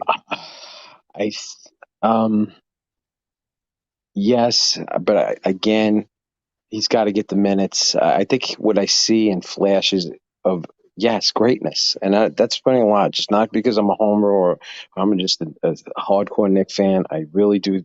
Obi is something special, and we're going to see good things. Yes, I think he's an all-star talent. What's going to make him special? What's going to make Obi Toppin special? I think if he corrects it, and he could hit the three. He could hit from the outside more. He could slash the basket. He's a good finisher. Defensively, he's got to work on that. His defensive skill. I think you give him another year or two, and he gets more burnout there. He will be that kind of player for us. I see an Amari style Mario. I've heard the comparisons to him. I do see that. So I don't see that. I disagree. What I do see though, see, and this is just me. I'm being upfront with you. I'm not saying it behind your back or nothing. I'm just saying, because we kicking it, right? Yeah. What I do see though is a Sean Kemp type player, where his 2 points may have more weight because of the energy that they bring. You know what I'm saying? Yeah. Like Sean Kemp for the most part is 16-9, 16-10. Yeah. Something like that. He was a good player. But his block shots were deflating. Like he comes to the hole and he would knock his shot in like the 13th row. Yes. You know what I'm saying? So it was not like it wasn't like Sean Kemp would block 10 shots a game. It was like he blocked about 1 point something shots a game, but they were impactful blocks. Right. And his baskets were not. Sean Kemp didn't average 30 points a game, but the 16 points he got always seemed like they were exciting 16 points. Right. For the most part. Right. Mm-hmm. And so I think that's what Obi probably will be, especially if McBride turns out to be the guy that you say he is. I really do. I really do see that. Quickly is a little. I know we're not talking about Quickly, but Quickly is a little. You've talked about it a lot. I've observed what you're saying about him, and it's just, what is he? He's not definitely not a point guard. No. Where does he fit in? I mean, he will make those big shots. He's clutch, and I love that about him. And he'll hit the big shot. He's not afraid of it, and I think he'll get better and better as we go on. I really do see that. But the guys that we've drafted over the last couple of years, I think I didn't think much when they when they got rid of Kai Jones and they signed him and traded him away. That hurt. man, I was like, what? What are you doing? 6'10"? And then we signed Noel. We should have kept that one. Right. We should have kept Kai Jones, But listen, that's hindsight. It's always 2020. But I do think that the guys that we got some diamonds in the rough here, and I really do think they did pretty good on. I mean, I didn't see this in Grimes when and the McBride picks that we picked, but I really do see that they did a good job. They did a good job on this draft. I can't. I got to cut them some slack, even though I'm hard on the front office myself. So. Okay. But that's just my opinion. I guess I've talked enough. But just the thing that Nathan said before, that was the thing. You can't, and Spree's pointing it out, you can't put that ceiling and just say, hey, these guys are not going to be that kind of all-star, status when we get to that point. That's all. Okay, but if you're saying I can't put a ceiling on a player, that's like saying that I can't put it. That no, you have your opinion. That means brother. I could say that Wayne Selden's going to become the best player in basketball. If that's like, it's like right. You have to put reasonable expectations. Mm-hmm. What have you seen from Obi Toppin to make him that you can see him? Not enough. Yeah, not enough. But he's got those flashes that you do see it. The athleticism and types of that. Yeah, and Frank Ntilikina kept Frank Ntilikina and Kevin Knox had flashes that they could be top players. Yeah, Iggy Brasdeikis used to murder on. He used to murder on TV. So like you just can't so when people point out flashes, it's like. It's a non-argument because every player flashes. And I can't believe you guys are about to have me deflate on Miles McBride right now because I was on here months before the draft talking about I want Miles McBride. No. That's not what That's not my question. But when people but like after you can't say that you expect his ceiling for me is Kyle Lowry, a more athletic Kyle Lowry, but he played the Houston Rockets, a G League team. So you can't say after one game you expect him to be starting point guard. Right. Kyle Lowry took a journey. Remember, he was fat Kyle in Memphis. And he was athletic Kyle in Houston. Yep. So you can't put expectations on players. But but that's what D'Angelo was saying to you though, Ethan, is that the expectation part is one thing. The expectation part is a fan's opinion, right? We all have our different opinion about these players. Right. But what D'Angelo is saying, and I kind of agree with what he's saying there is that we have to give these guys time to develop into the player that they will eventually be. The reason why I brought up Kyle Lowry is because Kyle Lowry had to go on that journey. Julius Randle had to go on that journey. Like they stumbled out of the blocks, but they became all-stars in the NBA. But they weren't day one all-stars. And so to the point that I was making is I don't see on our roster, I don't see a day one all-star, a crown jewel. I don't see a Zion Williamson on this roster, right? I don't see a Jason Tatum on the roster right now. You know what I'm saying? And I know I don't see a Evan Mobley on the roster, right? And that's no crime. That's not a shame. It's no slight. Yeah. It's just some guys take longer to become guys than others. That's it. That's all I'm saying. And so what I'm saying is to stop and start rebuilds willy-nilly, like, no, make the playoffs, no, stop, do a rebuild, no, make the playoffs, no, stop and do it. When you do that and you don't have crown gems, bro, you kill the development of young players. That's right. Trust me, I saw it with Jerry and Grant. I saw it with Frank Ntilikina. I saw it with Kevin Knox. I saw it with Clee Anthony early. You can't expect every one of your picks to become a great player. Right. You have to access it throughout the whole scale of the draft. Right. Everybody's not going to make it. Every rookie is not going to make it. You had 4 draft picks. It's reasonable that 2 of them don't pan out. And as all of us as Knicks fans, we are starving. We're starving for wins, and we're starving for. I'm sorry. Go ahead, Nathan. The facts that you had all the talent that was on the board. You wasted the 19th pick. The front office signings, we have some good young players. I'll admit that. I like Quigley. I like McBride. I like RJ. I like Sims. But the Grimes move was questionable to me because he wasn't in rotation from day one, and he's a low ceiling player. Y'all calling it crown what? Y'all calling it crown what? What are y'all saying? Is crown what? Gem. Do we have a crown gem? A crown gem, like a gem to put in the crown right? A gem to put in the crown. That's what I'm saying. Like the thing about it is the thing about it is. I get what you're saying. I'm Yeah. gonna chat on it. I'm gonna tell you why we do have a crown gem. Okay. All right. Reason why I say we got a crown gem because first thing first, names don't make up a team. Names just make up who you are as a person, point blank. Reason why I say we got a crown gem because if you watch all our young guys and pay attention how they root for one another, they play for one another, when they on the sideline or if they in the game, how they hoop and hollering, they have one another's back. They want to be there for one another. That's a big difference than playing with you on a team, playing with you just because we on a team, than me playing for you because we on a team together. Them guys, they want to prosper. They see their picture. Now, y'all talk about Obi. I'm going to tell you why Obi has a whole lot of potential that I think y'all missing out. And I'm going to tell you his first potential. Obi has the willingness to get better. And Obi is okay to fail. Obi is okay to make mistakes. If you pay attention to the things that he do on the court that don't look so good or don't look so right in the eyes of all of us, it don't factor with him. Okay, I got it. You're right. You know what? Next time maybe I'll do better.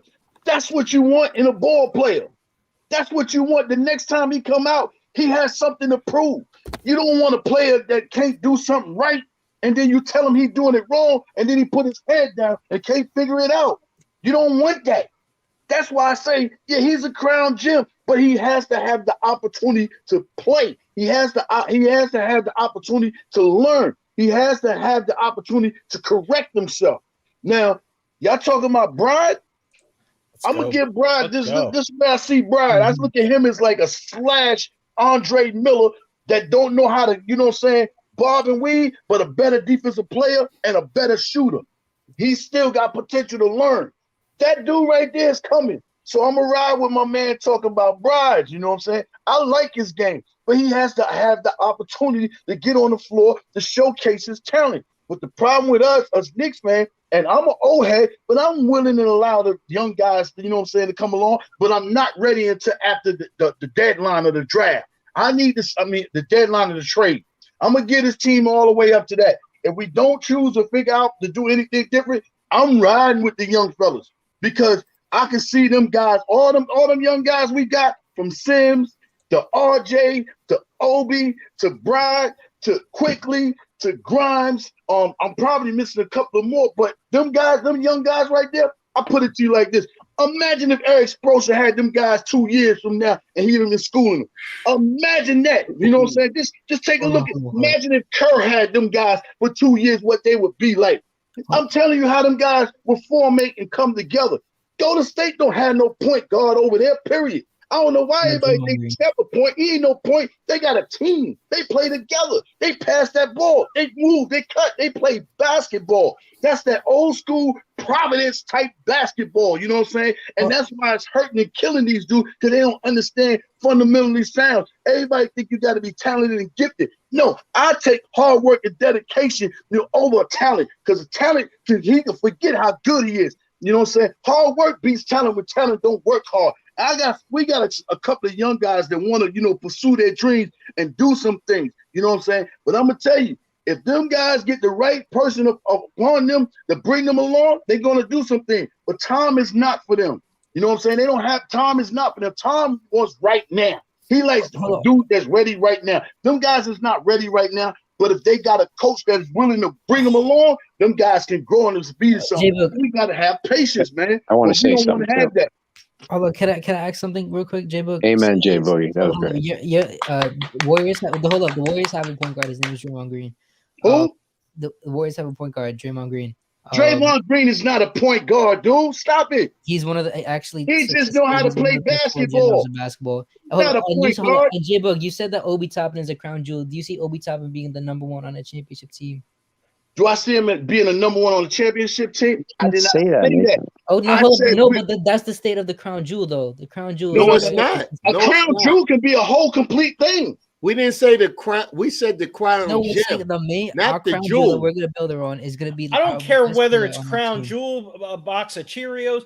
I just Okay, want good. and then hold to on the one second. point about I just Tiz, right? I just want good ball players. Like I don't put That's ceilings it. on unless you get playing time. None of these guys like top in 13 minutes. I don't judge until I see them play consistently in the rotation to put caps on what they are. I don't call. I'm not saying Obi Toppin's a crown jewel, crown crackerjack, crown box, crown nothing until he gets consistent minutes. Then we can see what Julius Obi really Randle. is. So Julius Randle, his progress. So Julius Randle progress stopper then.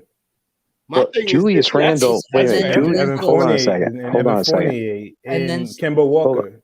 Because really, that's what you're saying. That the Yeah. progress stoppers. Hold on. Yeah.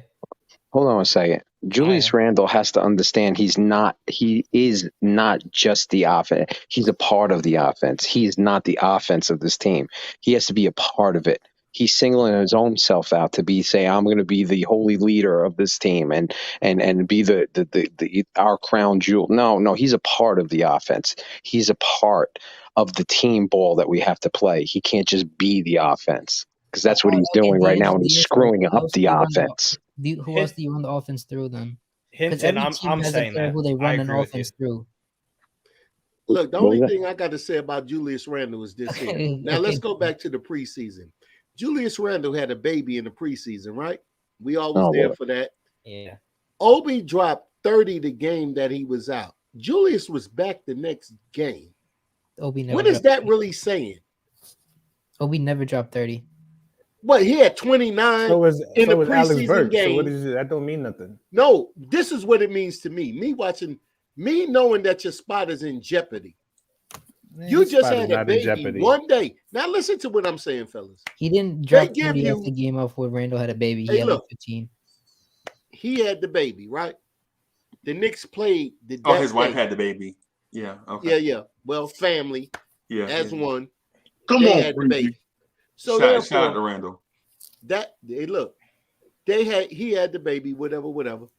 And that game, Obi had a good game. Him and Quickly went off in the summer league. Yep. The next game, Randall was back.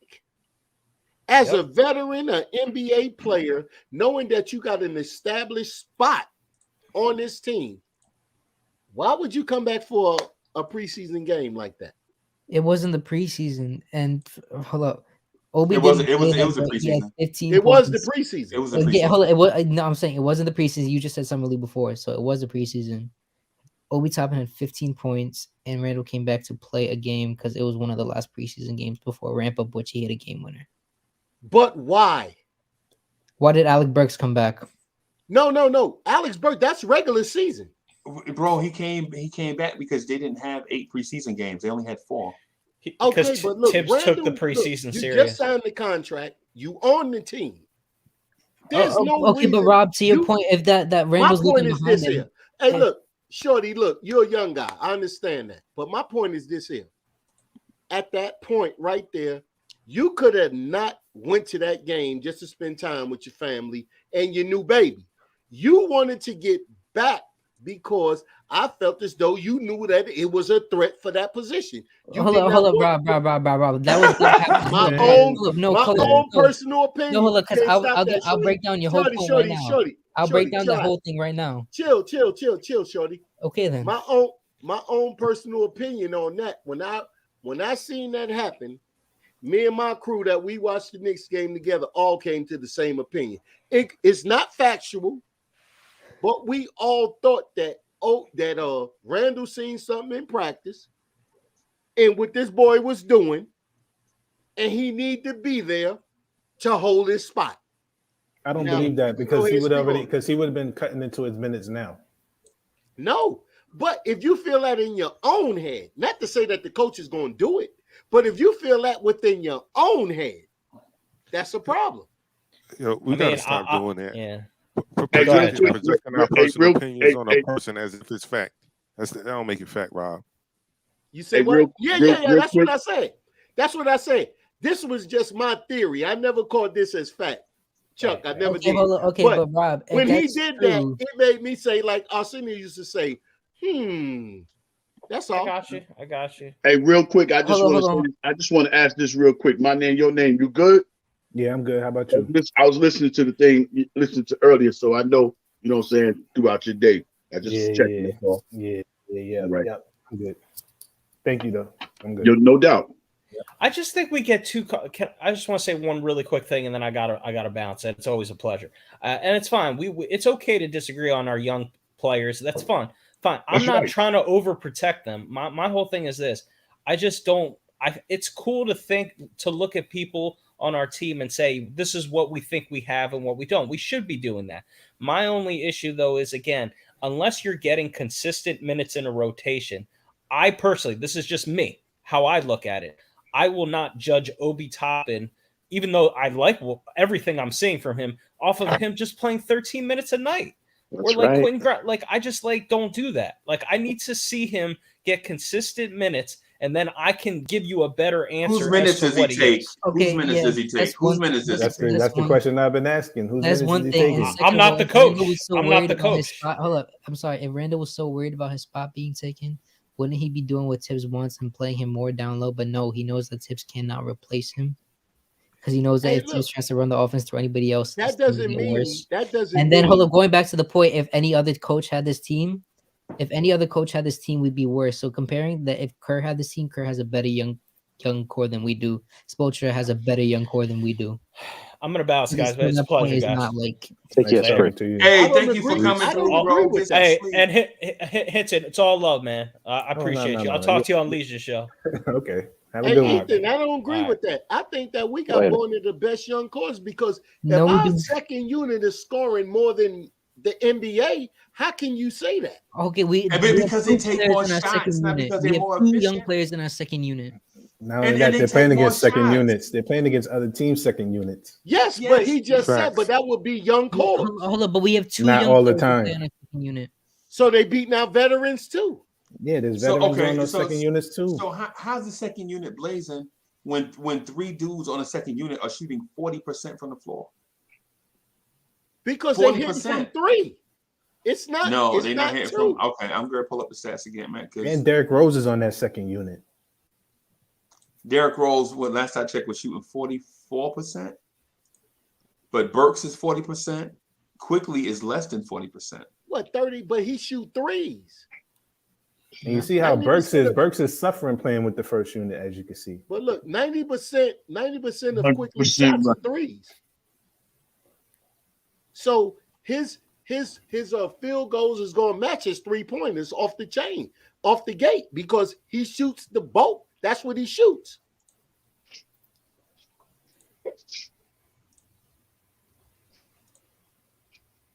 I know that's really small. Hold on for a second. I'm going to blow it up, man. I just want to make sure that. Can I ask something real quick?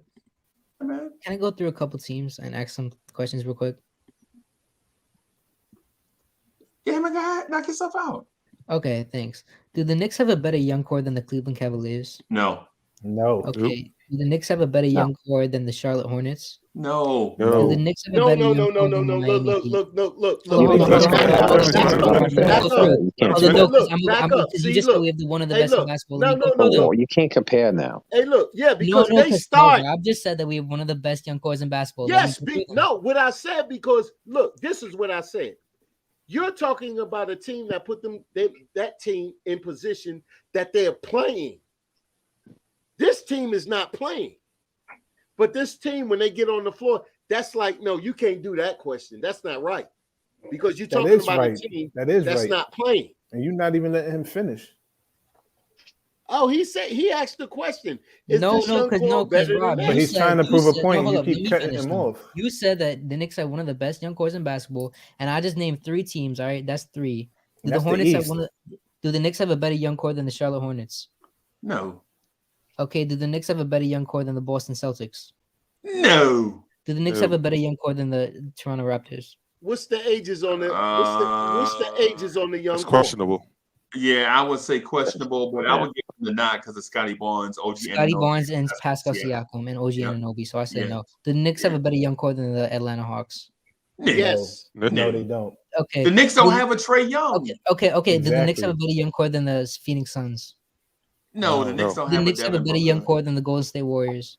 Look, No. That's debatable. I would say that's debatable. Okay, debatable. I agree with you. Do the Knicks have a better young core But than the Minnesota don't forget Timberwolves? Booker's only 25, so he's still young. Yeah. Do the Knicks have a better young core than the Yeah, Minnesota but what are you doing? Timberwolves? You're gonna go down every team in the league? Yeah, that's No, exactly what he's doing. hold To on. I'm prove a proving my point. point. Yeah, I'm he proving is. my Okay, go point, ahead. and Yeah. I'm doing it happily. Do the Knicks have a better young core than the Minnesota Timberwolves?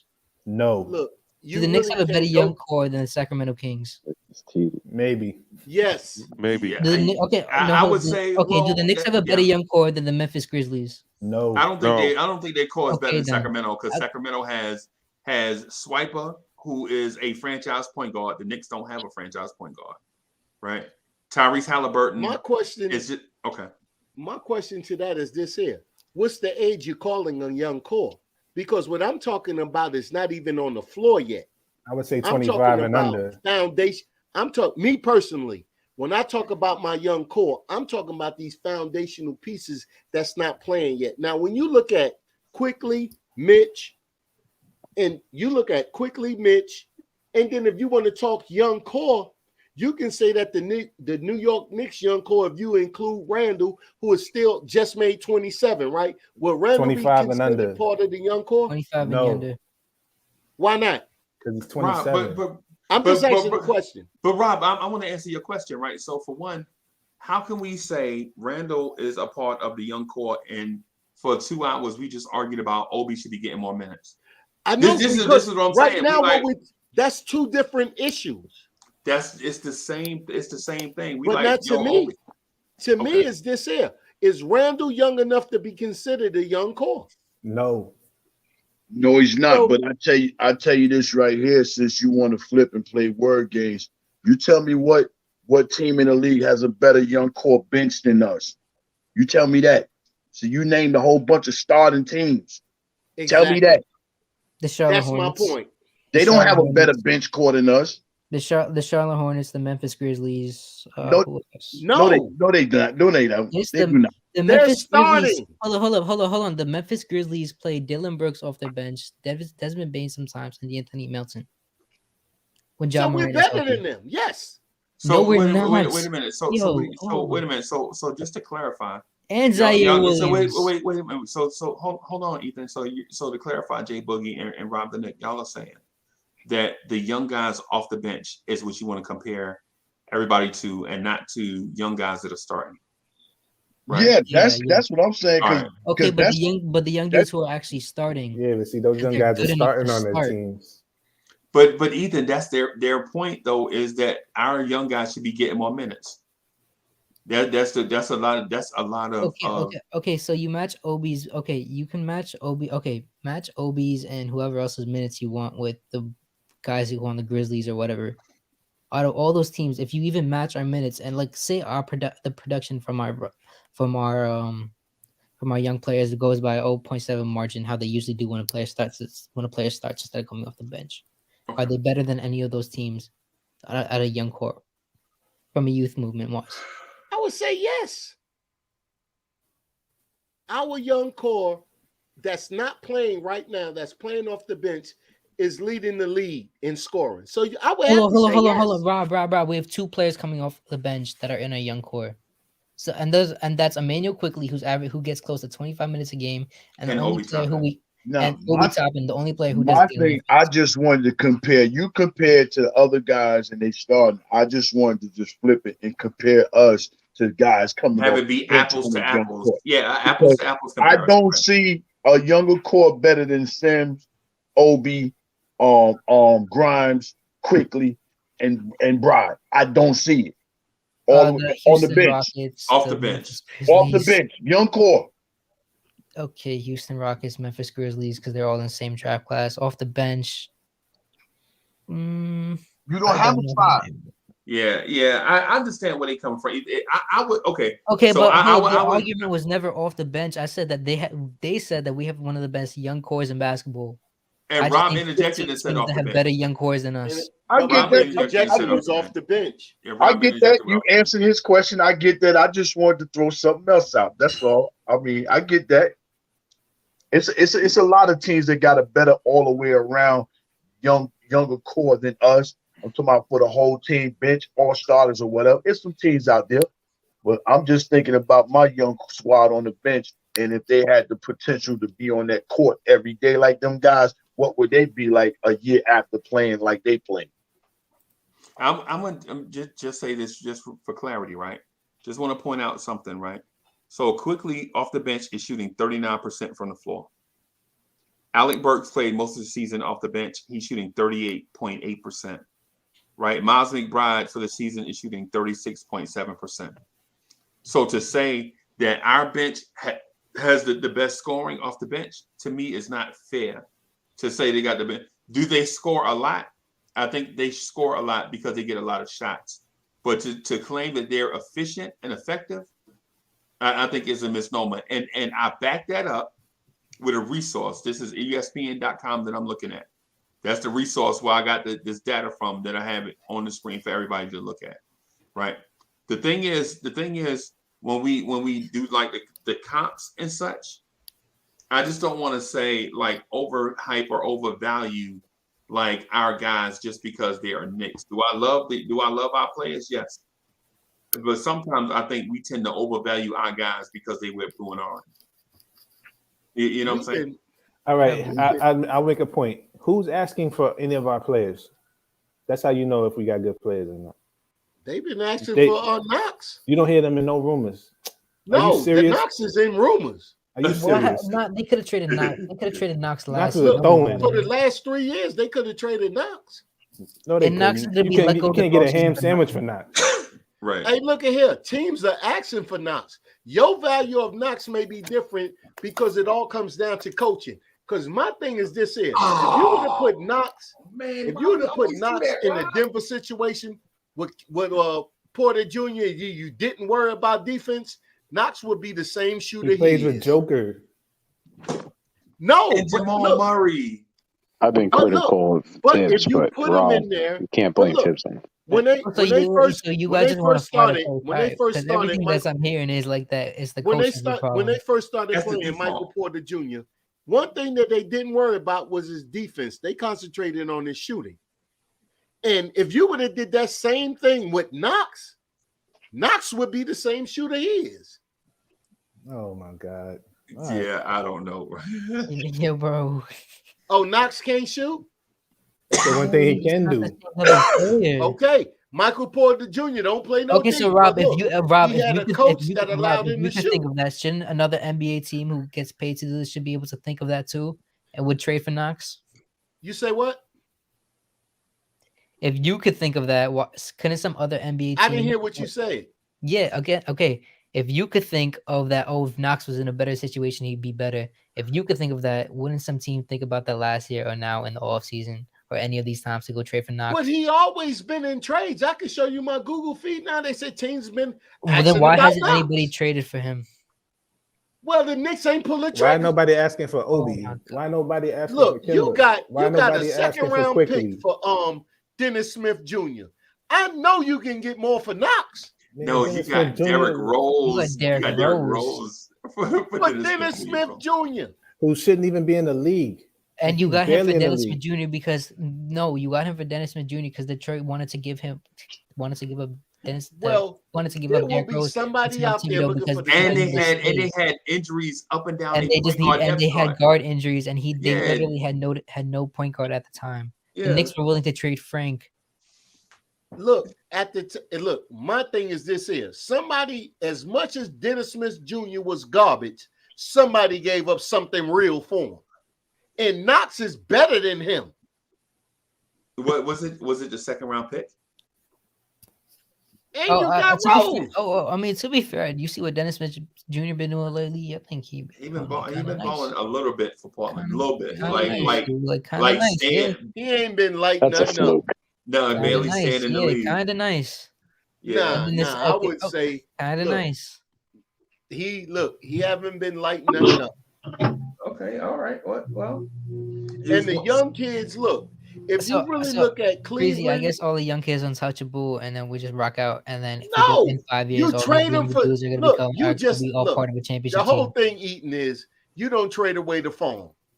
You can trade away a couple. I'm not pieces. saying trade away. I'm not saying I never said trade away any Everybody of these young can players. I'm be saying have expendable. reasonable expectations on these young But players. look, Yeah. But look, but right now we don't know. Look, only thing that what we know is this here. When they got in the game, they performed. That's all we got.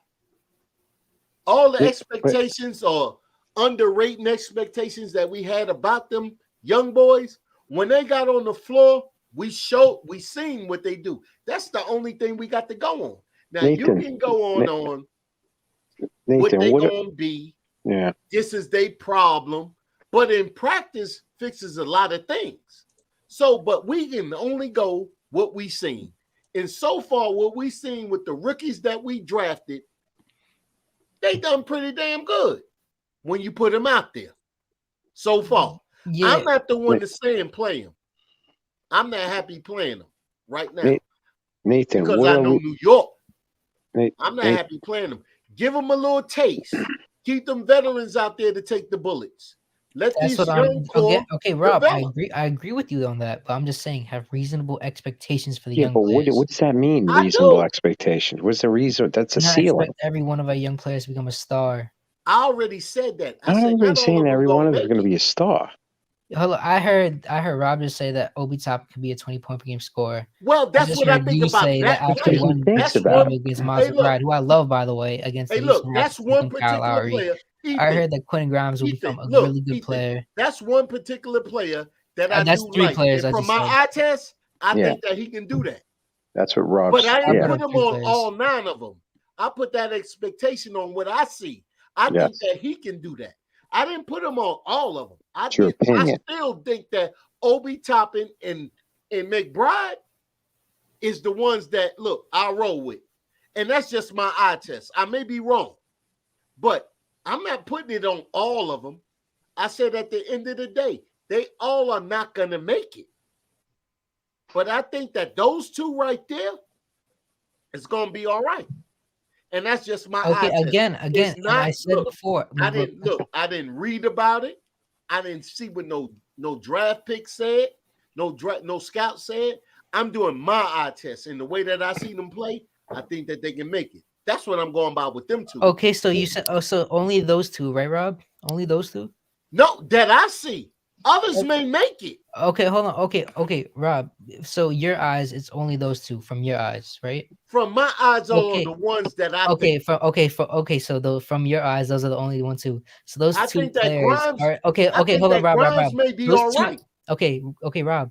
Those 2 players from your eyes are the reasons why the Knicks have one of the best young cores in the NBA. From those 2 players. No, because I think Grimes can be. But when you get a catch Then shooter, that's projection as well. Okay, that's what I'm calling it. This is what I see. But then I'm giving Look, you proven facts on I other think- young look, teams, though. Yo, My hey. thing is this here. If a scout can look at him and be wrong, and I know basketball and I played it, I can be wrong too.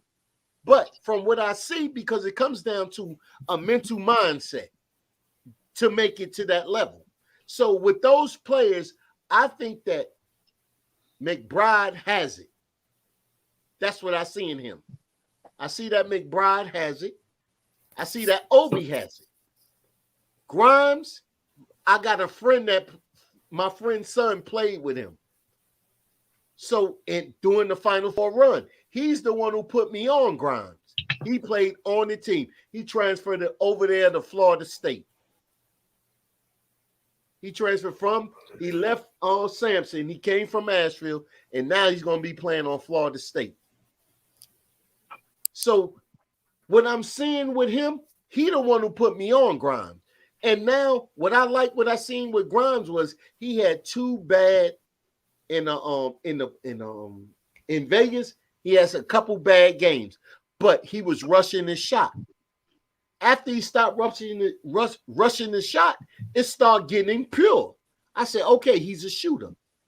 I know in the league, you can learn to dribble. Just blow by the 3-point line, step up, get your mid-range. So I see a career with him in the NBA because he can shoot. And then he can defend. So whatever his ceiling is, I'm not concerned about, because where the skill set is right now, he's ready to do it. That's why I like Grimes. And then when you go down to if you want to look at, we talked about Obi. When you look at Quickly works better when he's off the ball. He showed that. He's more confident in the shot. Things work better.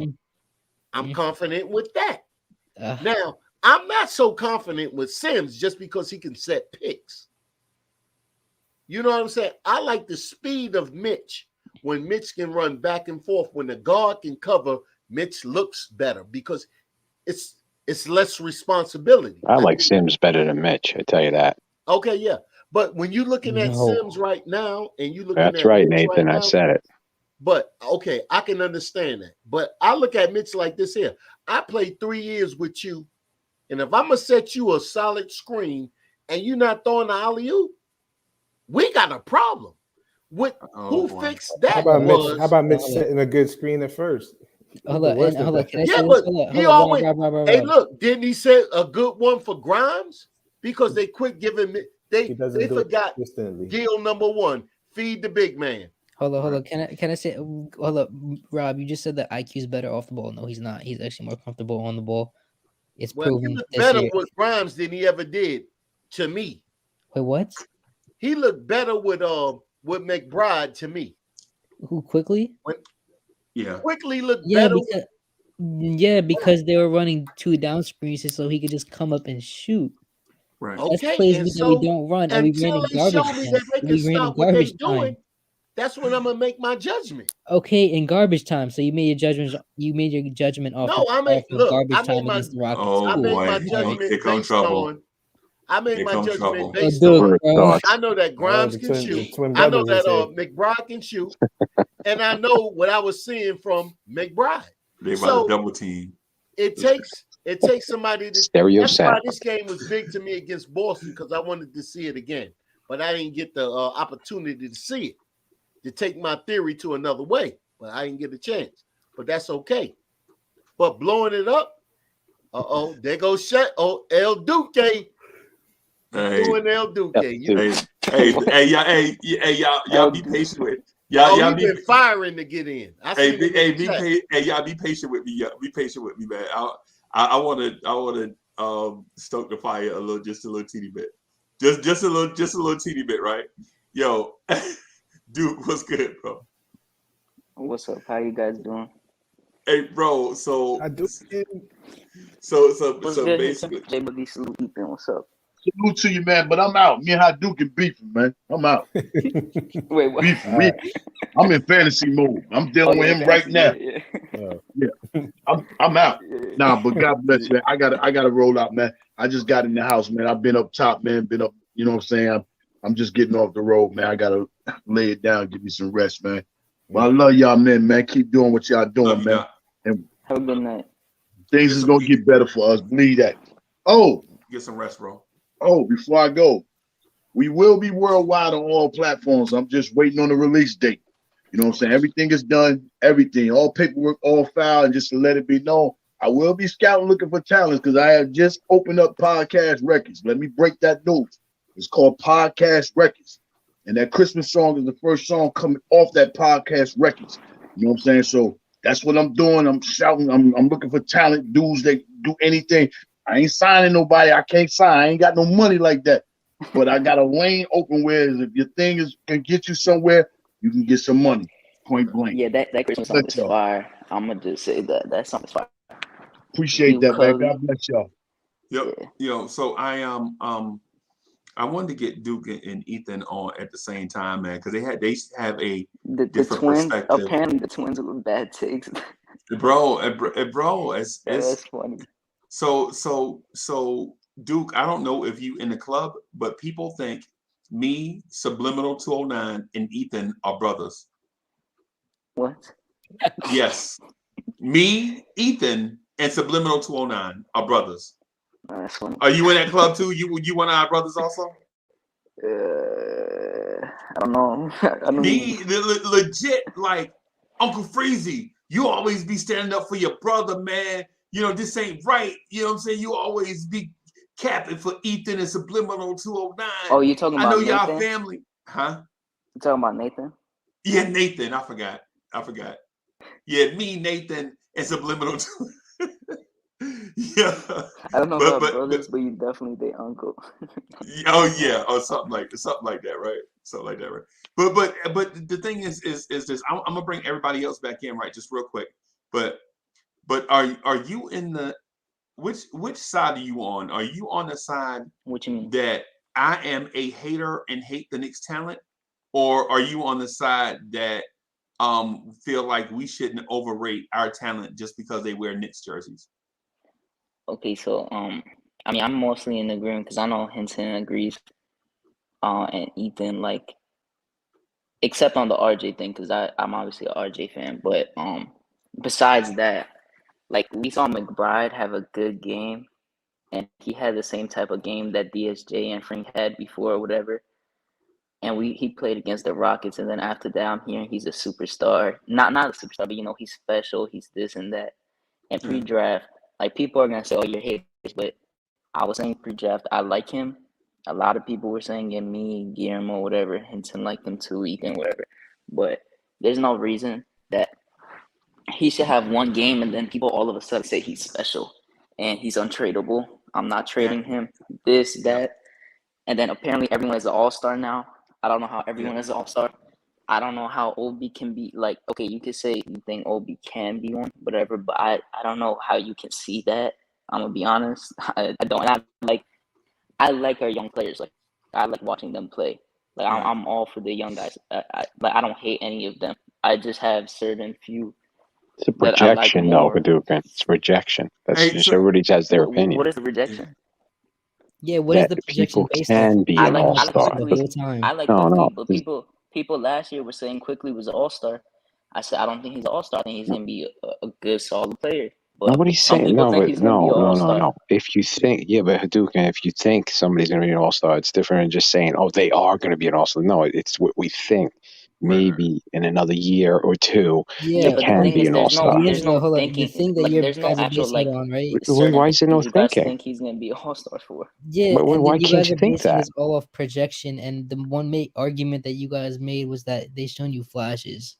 It's Yeah, not. because the thing with Obi, the main So? argument. If your main So? arguments can be flashes, I can bring up a bunch of Frank Ntilikina flashes and Kevin Knox flashes. You know not who the even biggest. that. Can I say the Obi one real quick?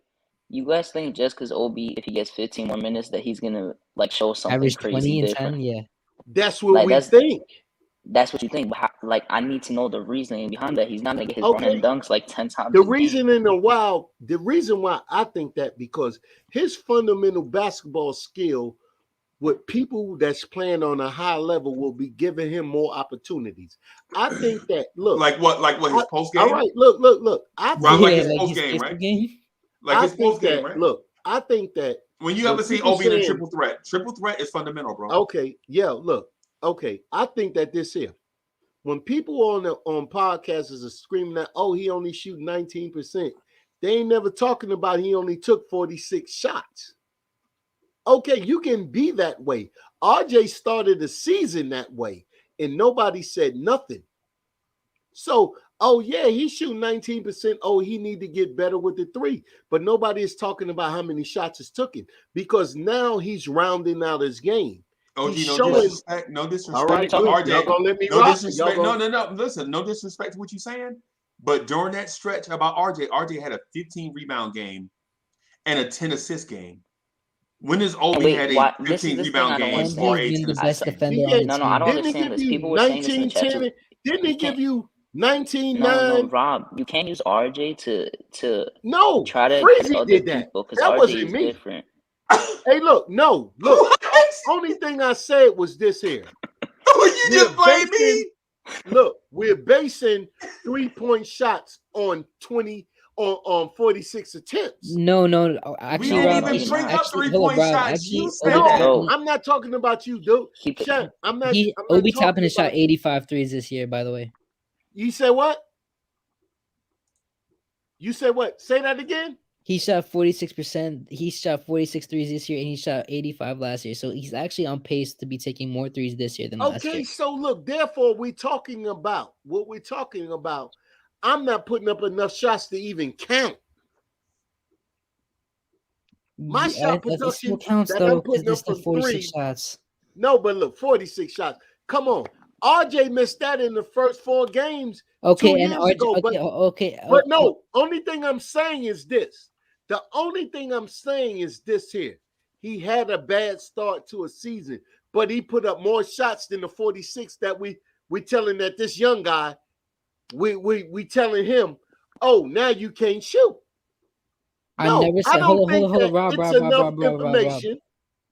Rob, It's you not guys are enough basing that. information out there about Obi's 3-point shots. No, hold Would up, Rob, anybody hold up. agree? You're basing your argument that Obi can be this type of 20 and 10 dude off of if he gets more times, his shooting will improve. That's your only argument on why he. No, can I be just a want to 20 and know 10 what you guy see in from 30 minutes Obi's a game. game. That's your What do you only see from argument. Obi's game that will get you 20 and 10? Y'all gonna kill me on. He did better. He shot 40 plus in college. When he ran, hold up. Open shot. Okay, hold up. In But an 30 open minutes, shot is an open shot. in 35 minutes a game with four point guards, with 1 attempt a game, and with the best passing offense of college basketball. And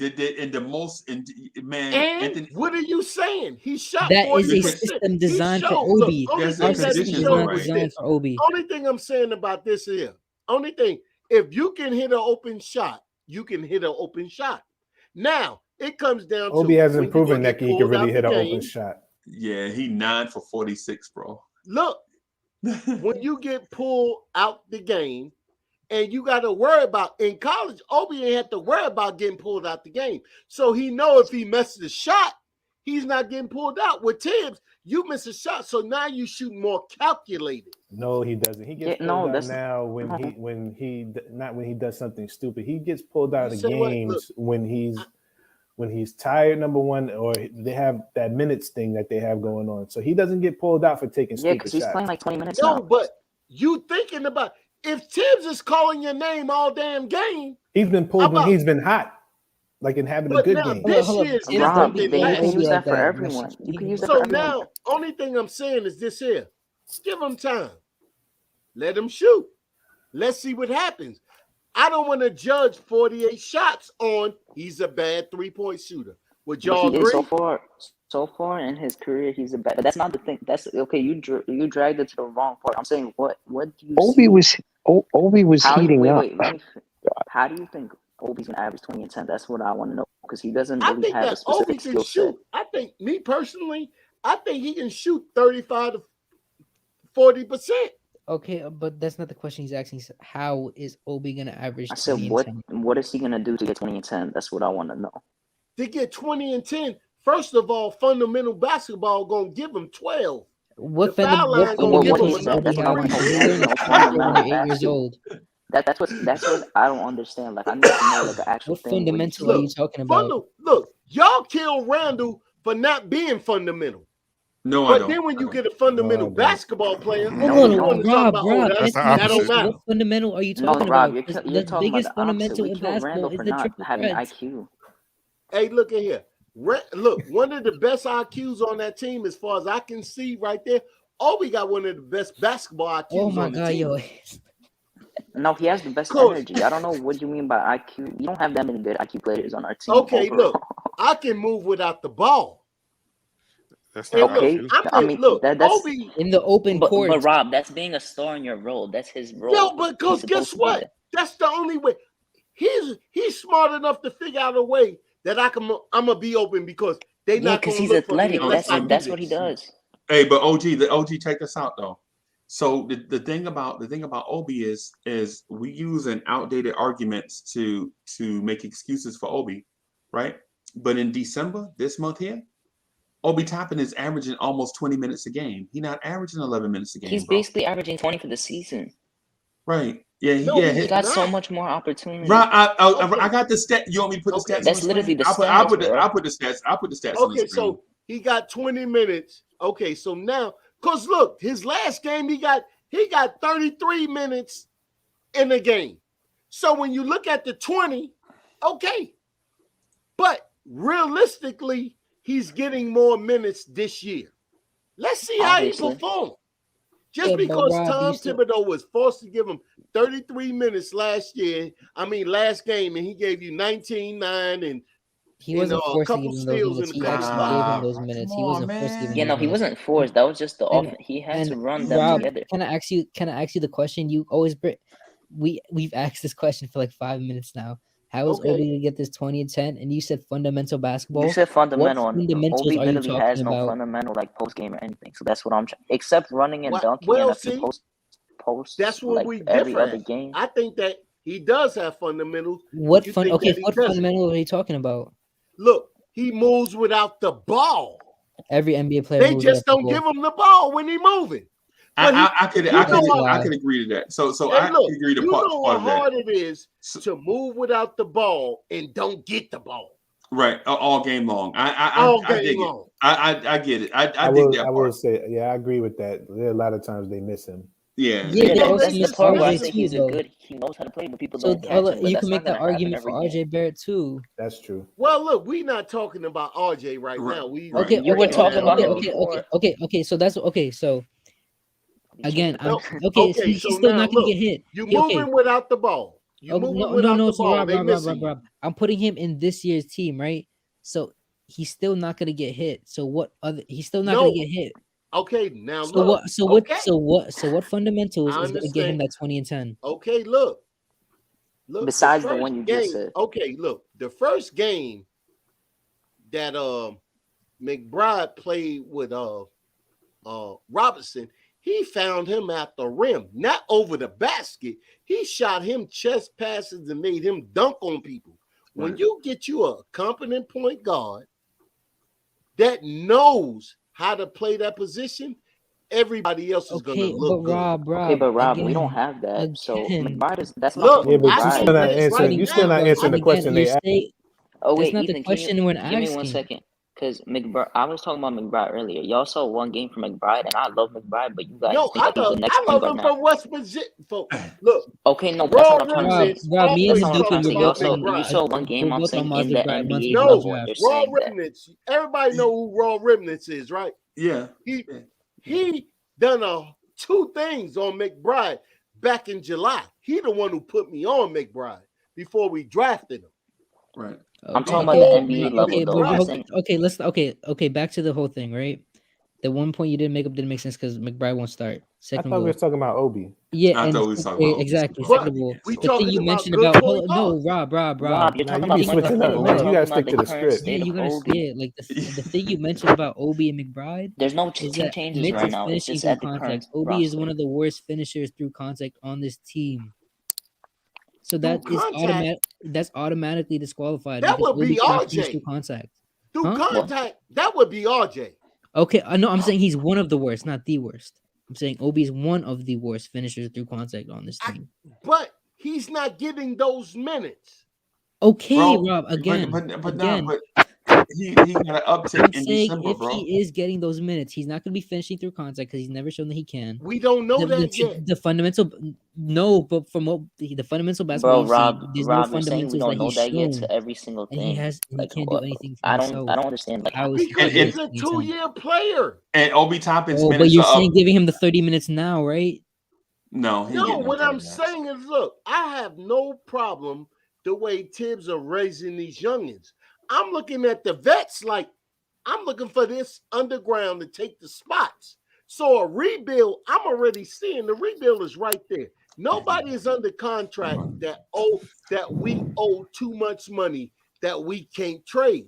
But the draft, I'm with the draft. But I'm not in a situation that I want to say I want these players to bust through. You put still five switching up again. I'm You not still switching moving the up. goalposts. Stop moving the You bring them goalposts. along slow. I Rob. think we got something special. Rob, go away from the kids and just talk about Obi, please. I need to know how he's getting 20 and 10 with the about current roster. Obi, to me personally, Obi is going to have Randall's job in 2 years. Now, what's up? How is That he going to have doesn't answer Randall's the job question. in 2 years? Explain that. No, wait. No. Let's talk about let's backtrack. Let's get off the Obi thing because it's all speculation and there's no real answer to it except data. but he's better than I Randall. agree. I agree. He will He's be not better than Randall. He would be playing if 2 he'd be years. playing if he was better. That's than why they Randall. He'll drafted never him. be better than Julius Randle. Wait, Bro, wait, Rob, tell me what Hey, skill set look, he Obi has that Toppin can is be on better this than team Randall. because his son is because Hey, look, Leon Rose's at son the time is in 2 his years, His we gonna agent. put it. He gonna be Yeah. better than Boom. Randall. They He will gonna never be trade better than Julius Randall. Randle. He'll never be better than Julius They Randle. will trade Randall because of Freeze Obi is stubborn in as 2 Obi years. Toppin will never be better than prime Julius Randle. Look, No. they They will gonna Wait, trade Rob, because Rob, they this is a good rebuild. question. They gonna trade Randall Randall because they realize because they of got to Julius. rebuild. That's my belief. Rob, put Obi in Randall's place right now. What is he averaging? Tell me that right now. What is he doing? I Not want right Randall now. minutes. Yeah, I'm tell me not right now. saying Randall's right minutes. now. What is he doing? Look, in 2 years, look, guess who No, took no, over I'm a talking about right position? now. Switch him and Randall. What is he doing? No, What he's not ready now. So why are you trying to give him more minutes now? No, I see he deserved more minutes. Look how That's what Randall's playing. Yeah, you're contradicting yourself. Oh, No, I'm not. all right. I'm We got to saying move on, y'all. the Yeah, future we gotta is move Obi. There is no end in sight. You know, Look, you should switch. hey, And look, let me Rob, just say, to kill look, your point, hey, Randall is Freezy, playing worse. hey, Randall is Freezy, what playing did I worse say this at year, the and end he's of the still not Charlotte getting game more when we minutes left like out that. of there? I said Randall is the present, Obi is the future. But no. We ain't talking about that right now. Let's do this. Let's do this. I legit. I just want to hear from if y'all may just give me a few seconds with Hitting and Chuck. Just a few seconds, right? Hey Chuck. So why Yes, sir. are people enamored with Miles McBride right now? Miles McBride is something that we've been longing for decades. A point guard that is going to see the big man and that's going to play defense. He's the bright shiny object right now. I like him. I like him a lot because he can play defense. Oh boy. Chuck. Hey Chuck, you mind if What's up? I got I like Miles McBride too, but the thing is that No. Ethan, it's Hinton and Chuck. Ethan, let them get Yeah, let them cook. My bad. I'm not saying. I've been saying all night that he's not the starter. He's someone that you have to bring along. That Houston game that we saw that wasn't strong competition. Those were guys that he played against in college and guys that could be and should be or maybe in the G League. That's not a real litmus test. He looked good. We saw some good things. We saw what things could be if we had a guy that can do those things. Like Rob the Knick was bringing up, Mitch playing better or looking like he played better because he was getting the ball. And sometimes that happens for guys. You got to make them feel like they're part of the offense so that they can give you that thing that you need on defense. Because if you're not giving me the ball and I'm just out there, my mind starts to wander. I don't set the screens right. I don't rotate on defense because y'all not going to give me the ball when I'm open. And Deuce made sure that he got him the ball. But again, we have to take this game with a grain of salt because of the level of competition. That's it. Okay. They like so you are not getting a Miles McBride tattoo. No. Basically. No. You want to wait and see, right? I want to wait and see. Develop. Right. So Chuck, just real quick before Hinton jump in, and just real quick, you know what this reminds me of, bro? I'm gonna ask you this and see if you remember. Do you remember the hype surrounding the New York point guard Torrey Murray? It wasn't really no hype though, Freezy. You remember Torrey Murray, bro? Yeah, man, Freezy. It wasn't really. I'm talking about Chuck. I'm talking about Chuck. Chuck. Chuck, you remember Torrey Murray, right? You remember the guard rotation of Torrey Murray, Langston Galloway, and Tony Douglas? Yeah, I remember that nonsense. But go ahead. You remember Torrey Murray? Yeah. Torrey Murray hit the game winner, and all of a sudden, cats were going to get Torrey Murray tattoos. Remember that? Oh, Torrey Murray is the next great Knicks point guard. Yeah, but this might be more. I think this might be more of Trey Burke. Hype. No, Trey Burke. No, I would say Jeremy Lin. Jeremy Lin. There we go. I would say that. Linsanity. Y'all think it's on that level? Yeah, I think. Yeah, Lord, no. Yeah, because they've been calling it Due Sanity for a minute. Like I've been seeing that in various chats. Yo, I it's have Due saw Sanity, that. I'm Due not lying. Sanity. I saw that too. Yeah, Oh, we need my God. and I it was brought against a G up League team. Right. Bro, And I said when Linsanity faced real defense, everyone was he- always hurt. when he got to that Heat faced game. real defense, they showed him that it wasn't what we thought it was, and he was never the same after that. Right.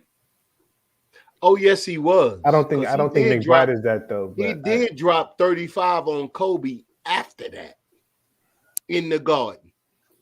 Yeah, but what they no, gonna not do? 35, 37. What they was wanting to do with Jeremy Lin Hinton, is but this here. Rob, let Hinton eat though. Oh, okay. Well, Yeah, so just to be fair, just so everybody can get equal time, man, just to jump in and share their opinions and stuff. Hey, am I too harsh on Knicks fans for getting overhyped about flash in the pan point guard sensations? Nope. Bro, listen, I was there. I was there for the Tony Douglas game against the Lakers. Keep crushing their dreams till someone proves you wrong. Okay. I was there when Langston Galloway wound up being something out of nothing. Mm-hmm. He was like, "Who is Langston Galloway? Who is this kid?" Yeah. Right? You remember? He got picked up today, didn't he? He still no. He been Yes, he in the did. league with Phoenix. Yeah, he got picked up today. He's on the Nets. He got picked up today. Right. Hey, look here, if you get you a rotational player that can stay in the league that long, but that's not a bad pick. But this ain't about rotational players. This is about the next Clyde Frazier. Dude They had ain't one never good put him game like that. and they the next Clyde Frazier, bro. They never said that about him. Trey Burke. You remember the Trey Burke? Remember Trey Burke? They never said that about nobody. Trey Burke. AI New York 2.0. Iverson. AI 2.0. Oh man, yes they did. Come on, AI man. 2.0. Come Yep. on, They said man. who? Trey Burke. Yeah, that AI 2.0. I remember hearing that too. AI, but they ain't never said Clyde Frazier. But I mean, so Because when you talk about Clyde Frazier, you talking about championship point guard. You can say anything. I know, OG, but I'm just asking Hinton though. I just want in fairness to everybody, so everybody get equal time. So everybody can chop it up a little bit. You know what I'm saying? We're gonna pass the ball. OG, stop being Carmelo, bro. Can you pass? Can you pass the rock, OG? OG out here like Carmelo, he want all the shots. Yeah. You know or like Randall, he just gonna cut you off and then give me the ball. Yeah. I'm shooting this. But he gonna miss. So Randall right there, man. So what do you think about this point guard? So what do you think No, about he this point guard didn't. situation? Randall did not play a good game today. Look, guess what? He gave up the ball quick. Long as he give up the ball, He was 6 now for we can go 19 and 1 for somewhere. 7 from 3. He did not play. Hey, well look, today. I'm not talking about him shooting. You know, He wasn't holding the ball. but yeah, he did not have a good game. Yeah. No, I don't care. Look, so Miles Randall's Rob, good game okay, is wait when- a minute. Okay, all right. So let me do this, man, because I gotta get my guy some time, bro. I'm trying, bro. Everybody's so passionate about their point, man. So what's your feeling on McBride? Is he a quality NBA starter? I don't know if he's a starter, but I would put him right now in the class of Quickly, but he's able to distribute a little bit more than what Quickly does. Quickly's not a point guard, he's a scoring guard. I think McBride is more of a two-way player, but because he ran a team that he's, point guard like. That's it. Nothing, special. We'll see, because I want to see him play against the big boys and start. Because I know he's a good defensive player because he has a 6'8" wingspan. Right. So I want to see him play against the real boys. But so him getting sick this week, is kind of disappointing. Even though playing against the Celtics, you wouldn't have saw much because he still wasn't playing against what you would consider a big boy at the point guard position. Right. But I wanted to see him against Trae Young, though. So what's our long-term answer at point guard? To tell you the truth, I do not know. But I would be willing to give the keys to him because the one thing I did say was that if you were going to bench Kemba Walker, then you might as well develop McBride, to play that position. You know what I'm saying? Because it doesn't really make sense for Kemba to play anymore for me. So it was, if you was going to bench Kemba, which was what they did, then McBride should be playing. So I'm on that. You mean playing how? Starter or doesn't rotation? matter. It doesn't matter. He just needs the minutes because I'm more of the, like I said, I want to blow it up. So I want to see what I have, Right. And Kemba for me is a progress stopper. If you want to win games, you play Kemba, but he had 29 today and they still lost against his team. He still lost. So right, and Kemba fouled out on a on a rookie mistake for his 6th foul. Yeah, but he had to save the break though. So he sacrificed himself. It was dumb, but he sacrificed himself. Yeah, I in that case though, instead of grabbing, the reason why I call it dumb is I at least try for the steal right there, and then if I foul him, then it's the same result. But if I get the steal, you know what I'm saying there, then you see a different. That's the reason why I call it that, not because of the end result. But would you be willing to trade some of these kids for your point guard of the future? Would you trade Miles McBride in a package for DeJounte Murray or somebody like that? Or do you think we should just see DeJounte Murray can't shoot though, but he's 6'5". Right. He's more the class of guard I like. I like bigger guards, pause. So, for me, it's, but I would be more. I'm more in the McBride train than bringing DeJounte Murray in here, even though I like DeJounte Murray. Like really? He's a problem, but I'm more in the McBride train because I want to see what I have because I might have a leader of men. Remember, he played quarterback. Yeah. So I might have a leader. I might have a leader of men. Okay. So you might have a Charlie Ward. Yeah. And you'd be okay with that? No. For this team. No. Because Charlie Ward still wasn't enough. I mean, I'm talking about in terms of a piece. I know Charlie Ward wasn't a superstar. No, I won a championship. Charlie Ward still wasn't, he was okay. Average player. We can go so many different ways with this conversation, man. Mm-hmm. But if I don't bring Rob the Knick back, he gonna come knock on my door. Let me bring. I was in your grill, but you hit him right. You hit him right there. I don't got no problems with what you said. You put Freezy in his place because you kept it 100.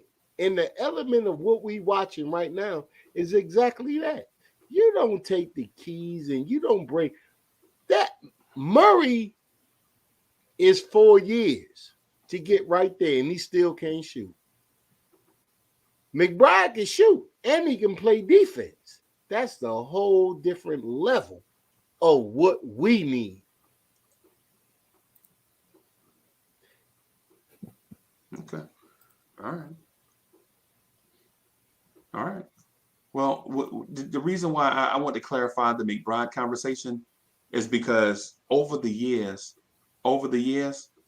we have this, like every 2 or so years, we have this blip on the radar at point guard.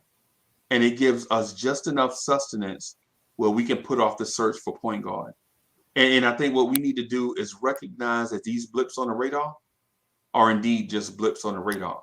Like every 2 or so years, we get a Torrey Murray, Sergio Rodriguez, Chris Childs, Jeremy Lin, Murray. Chris Childs, you can't put his name there. Yeah, Chris Childs wasn't that good. Chris he Childs was on. Look, he was. Chris Childs was part of the battle. Chris Duhon. Yeah, every 2 or so years, we get like a blip on the radar, and it's just enough sustenance to keep us from doing a full-out point guard search. And I think what we should do is stop what we're doing. The last time they had one, guess how they got it? They drafted him, Clyde Frazier, and they raised it. Yeah, and Michael. And he wasn't no number 1 pick. No, he was a first-round pick. Yeah, they also had one in there. They also had one in they amnestied him. Yeah. Because of what he did in the NIT. But look, guess what? It's looking kind of familiar. Don't run to no team looking for a point guard. It ain't worked for us in 50 years since Clyde. So why are we still doing the same thing, looking for a different result? But OG, maybe God want us to look for our point guard at home. But OG, I'm gonna tell you this, like, because I didn't know this, but my uncles them told me they was like the Knicks had been searching for a point guard for years before they got Clyde. This is not new. Before we got Clyde Frazier, they had been searching for a point guard for years. The Knicks got one, and to their point, and they are absolutely right. The Knicks have only had one true long-term franchise point guard in their 75 years of existence. That's Clyde Frazier. No other man has done what Clyde did over a 7, 8, 10-year span at point guard for the Knicks. Every 3 years, the number one pick. And the thing is sad is that they had two at one time. Yeah. And they got rid of both of them. Yep. But before they got rid of them, hey, look at here. Them two, as they went on in the progress of their careers, they did not man the team to a championship. But you still had Patrick Ewing here. But you know what? But he wasn't Elijah Wan. But it ain't just that, bro. It's they had non-shooters in their backcourt. That's the reason why they let Gerald Wilkins walk. Because they were starting Mark Jackson. When they bought the West Coast shooters, they were soft. But they brought him in at small forward. They didn't bring him in. Yeah, I know that. I know. But what I'm saying is when you have a backcourt of Ron Strickland, Mark Jackson, Gerald Wilkins, and John Starks, and John Starks was getting the least minutes of all of them, and wound up staying longer than all of them, right? When you have a backcourt like that, Gerald Wilkins was as streaky. If Gerald Wilkins hit 2 threes in the game, he would hit 5 threes in the game, right? But if he missed one, but he was Gerald Wilkins. Man, listen, Gerald Wilkins was basically the reason why you had to go get more offense for Mark Jackson and Rod Strickland. You know what I'm saying? Because you had small forwards that couldn't score. Xavier McDaniel, he was also inconsistent. He was very inconsistent. Yeah. And so while you blame Pat Riley, that's why I can't stand him. Well, he went with West Coast players over East Coast dominance. You take that team, but you can't say that because he had a finals appearance. What? Yeah. And they kept losing to Jordan. He kept losing to Jordan, bro. They was not losing to Jordan with Xavier McDaniel. Yes, that was the first year. They lost the playoffs. Yes, they did. Yeah. The first year. Oh, they don't get to run it back, but you're going to run That's it back. That's because Xavier left to Boston. Yeah, Xavier signed as a free agent. Because we wouldn't give him 400 more dollars. Yeah, and that's the same summer Pat Ewing demanded a trade, remember? Well, but look, they had to give Pat money. And so they didn't have money for Xavier McDaniel, bro. When I'm looking at it like that, and I'm running with Pat. Okay. And we talking about $400. He was on Knicks Fan TV. Xavier McDaniel. He said it was about $400. I would have stayed. The Knicks didn't give him $400. No, it was $400 grand. I don't think it's $400,000. Yeah, he's saying, look, coming out of his mouth. Nah, he said $400 grand. It's $400,000. Yeah. Hey, look here. At that time, I don't even think they were dealing with $400 grand. I would say $4,000. Yes, they was because you had $1 million players in the league. But look here, guess what? With that move right there, you brought in Doc Rivers, Soft-Ass Smith, Bo Kimball. You brought in all that West Coast. We drafted. Did we draft Bo Kimball? We traded for Bo Kimball. You're right. Look, that's why I don't like Pat Riley to this day. But how you gonna say they were soft and we drafted Hubert Davis? I'm not saying that. You know that up and down pump fake that got blocked by like 30 people. Yeah, I know. Who did that? And that was Charles Smith. But who brought them over? But OG, but what I'm saying is the point guard search every 2 years we get just enough sustenance, like just enough. We drafted this. Let's see what the draft is. This is why I'm saying you should tank, because if you want your point guard, it's 2 years away. He's probably gonna. Hey, he may be 2 years away, but I ain't letting him get away. Yeah. Nah, man. This man said, "Look, Freezer, I told you what he said, right? When he got drafted." Yeah, I understand that. Look, this man said, look, guess what he said? he said in his draft, he was at his old high school. Right. When he got drafted, he said, okay, yo, I'm going to take that one. But he said the NBA going to pay. Man, and the first time they showed that man with the lights on, he stripped Book off the gate. Yeah. Yeah. And then he had the next game. He went in that game. Then you let him start. The mindset I like. The skill level is what I want. Okay. I feel you. I feel you on that stuff. Hey, listen, I co-sign the passion argument, right? But what I'm steadfast in is the Knicks need to go get a point guard, and they need to do one ASAP. The priority for this franchise. Listen, stop what you're doing right now. Start your point guard search, because you can't win in the NBA without a point guard with play in your backcourt. But I ain't going to look for one. I ain't put nobody on so one's the going to team. fall in your lap. But see, the problem with that theory though is that you have LeBron and KD, and you have Giannis. Right. You know, this ain't our window. So who's we Giannis? can grow him. Does Giannis have a point guard? Yeah, but what about Giannis handles the ball just as much as he does, and so does KD, even though he has Kyrie. But LeBron handles the ball, you know. So the best players are gonna look at Luka. Luka handles the ball all the time. The best player is gonna have the ball, and that doesn't necessarily make you a point guard. Okay, well, go find us a Luka. Luka is the best. That's what we should do. We should find us a Luka then. No, even though Luka ain't never won nothing, but I understand what you're saying. We should find us a LeBron. I'm saying grow. Y'all going to look. This is not our window. Play them. I don't care. Look, add money to what's there to them vets right there, but don't mess with that. What's going on? They should have done this last year. This will hurt the most. Yeah. They should have done this last year. This draft was loaded. They should have been in the top just 10. traded Randall when they wanted to. Like, it was so easy to do, and then you would have came up with a top pick, like higher than Obi's pick. Hey, would have had someone there, or you could probably use Obi actually at that 4, and then get. I got your answer right now, dude. Of Mobley or Scotty Barnes.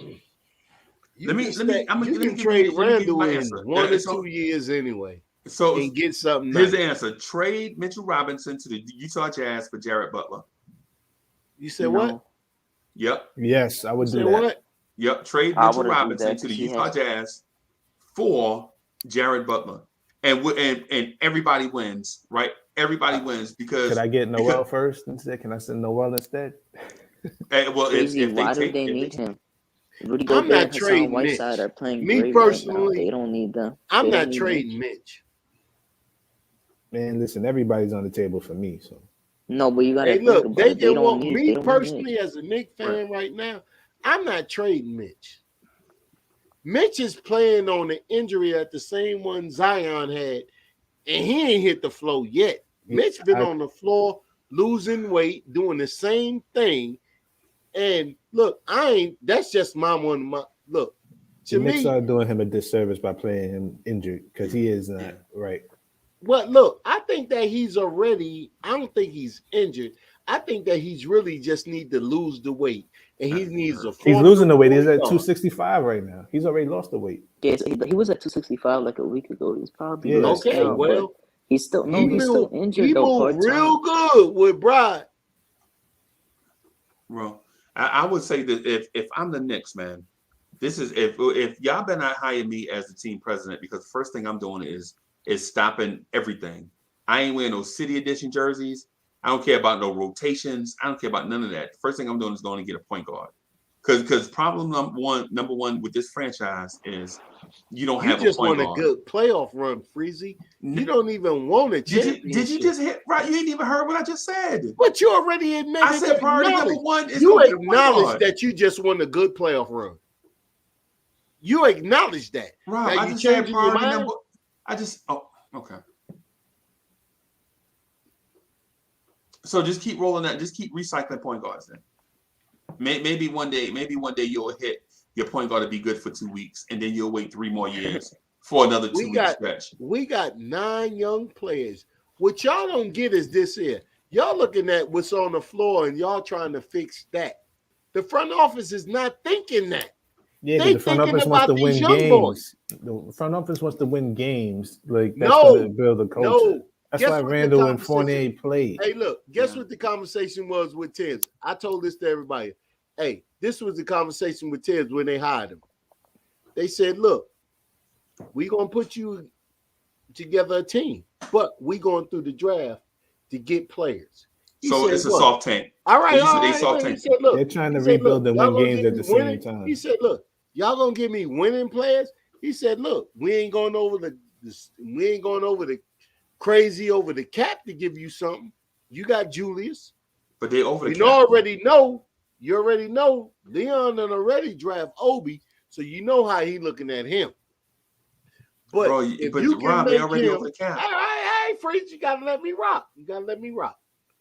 He said, look, if you can let him, and then if you can do something with him to change Leon's mind, then you change Leon's mind. But right now, he's building from the draft. So if you want this job and get back in the league, this is the route you got to go. And he said, okay, I'll take it. He said, look, do I got anything to say about the young boys coming in? He said, yeah, we'll listen to your opinion. You can pick who you want. You know what I'm saying? But we building for the draft. What you see right here is not our championship You window. still don't have a franchise player through that draft. Because though. look, you got Durant out there. You still got Curry. You still got LeBron. So our window got to change. But we building for the future. We're not going to put a competent team right there to battle them because we're not going to win. All we're going to do is spend money, get picks. But we're going to raise these young boys. And if you with this, you get the job. Right. I know you. Leon said, look, I know you. Tibbs, what you going to do? Tibbs said, okay, if that's the future and I can pick who I like, say yeah. But OG, you trying to sell us on economics, bro. We know how to count. You selling us on economics. It's not, I'm selling you on this is economics. Not our window. This is, you selling us on futures. You selling us on futures. You want us to believe that what we have now will be more valuable in the future. That's what you want us to believe, right? See how Chicago flame out. They done spend all that money. So you selling us They ain't gonna get no ring, and we all know it. Right. So you selling us on futures. We wasn't. What the stuff we got now is more valuable down the road. Hey, look, we used to be a part of that game, and we never won. We playing a new game now. We ain't playing that game. Kevin Durant, Kyrie is on his way back. You still got Milwaukee. For the next 3 years, they gonna still run shit. So you telling us just to not watch Knicks basketball lose for 3 years? I'm saying and we raising these young boys. And then when 3 years get here, and if it don't pan out the way you thought, you're gonna be like, well, we might need to reset. No, we ain't doing on if. We ain't doing if. We ain't doing if. What we're doing is we know that this is not our window. That's not if. We know for a fact in the New York front office that this next 3 years is not our window. Let's draft you're gonna have to pay RJ in 2 years, right? You may even have to pay him next year. Yeah, he'll be in 3 years. RJ should be a lot better, wouldn't you think? No, you got to pay him this offseason. And then in 2 years you got to pay Obi and quickly. Yeah. Well, but Randall will be gone, right? No, Randall will contract. I don't know. Yes. In that's 3 years, that's what you were hoping for. You can trade Randall. That's why Obi is important to the Randall situation. If Randall get better than Obi in 2 years, Randall becomes an asset. But bro, Obi's not becoming better than Randall in 2 years. Yeah, well, look, okay, so look, I'm just saying, if Leon Rose picked him, this is what Leon Rose is thinking. I'm thinking how Leon Rose is thinking. That's why I drafted Obi. I think that was Leon money. He would have traded Randall if he thought that would be a factor. No, not after MVP season. You do know they tried to trade last year before he went on this. But no, run. There was no value. Right. There was no value then. Exactly. Nah, they had a deal in place, Randall for Mike Conley in a first round pick. No value. Knicks Fan TV reported that. No value. Okay, well, all right. I'm just saying. Look, we're right now, him playing behind Obi, you can trade him after. Now, we're not trading Randall this year. Don't even think about it. You would We're have had not. Mike Conley to find Obi right there. Hey, look at here. Guess what? You're not trading for an injured at that time 31-year-old point guard. You can't do that. That's old Knicks. So instead of trading for one, you just sign one in free agency. Boom. Well, oh yeah, but you Same old taking the Knicks. flyer. You taking the flyer, didn't cost you no money. He would have cost you $20 million. You took $8 million. No, Okay, bro. But you would have got rid of Randall. Okay. But Yeah, no, Rob, it's not about that's getting not rid the of Randall. point. Randall got value. He don't. Rob, you see, the point for me is that it's not about whatever Randall got traded for. The Mike Conley one or whatever, you could have found a trade from one team. You could have found one. But the thing for me is the young talent you missed out on already. That's more valuable than what Randall would have been traded for me. So I don't care about that. Like, it really didn't matter. I can understand that. But look, it's one thing that the New York front office is doing that has never been done in history. We never seen a young team, and I know I'm probably like one of the oldest Knicks fans around here, but what I have never seen was the Knicks say, we're going to build through the draft, we're going to build through free agency. When it's time for us to go through free agency, but we staying with the draft. And they stayed on cue for everything that they said.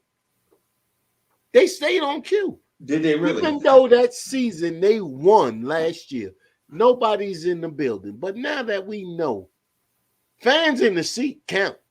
When you hollering out there, they both had great seasons.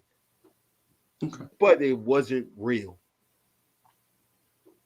What's real is when you got butts in the seats and they hollering at you, playing in open gym, everybody do good in practice. And that's all last year was practice. Now everybody coming back, their stats is resembling to what they used to have. So now you have to prove upon that to say that, okay, you worth that. The Knicks did not overpay for Randall. For a third option, look, Hardaway makes more, had a contract better than that. So if he is a third option, we arguing at him like he's a first. It shouldn't be no argument. The argument should be what Tibbs is going to do with this team. Because everybody showed out. And then when you get back from this pandemic and the ball is on the floor, you got decisions to make. Kemba didn't show me anything different. Y'all still gave up 60 points to the opposition from the point guards. And that was the problem. That was the problem. Kemba, your problem is not your scoring. Your problem is, but Fournier showed that he can D somebody straight up. I didn't see nothing different from Kemba. If y'all did, let me know. He did the same thing in Charlotte when me and Freezy was down there. But then when we looked at the stats, Rosen had 25. And that was a problem. You're giving up too much. The best thing I seen in this game today was Tibbs let the offense go back and forth. Push the ball, push the ball. He was getting them to run. If you do that early in the game, maybe we won't be behind so much. Push the ball. If you don't have people to push the ball, get them in the game. Randall runs better on the West Coast. I was watching games all day about Randall on House of Highlights. And I was seeing Randall was a whole different. Fizdale put the ball in Randall's hands. Now he don't want to let it go. It's going to take a real coach to say you don't got the ball. True, Rob. That's not true. Why you keep saying that? OG, that ain't true. Yo, he was a grab and go power forward since high school. Hey, look, but when he got in the pros, it wasn't that.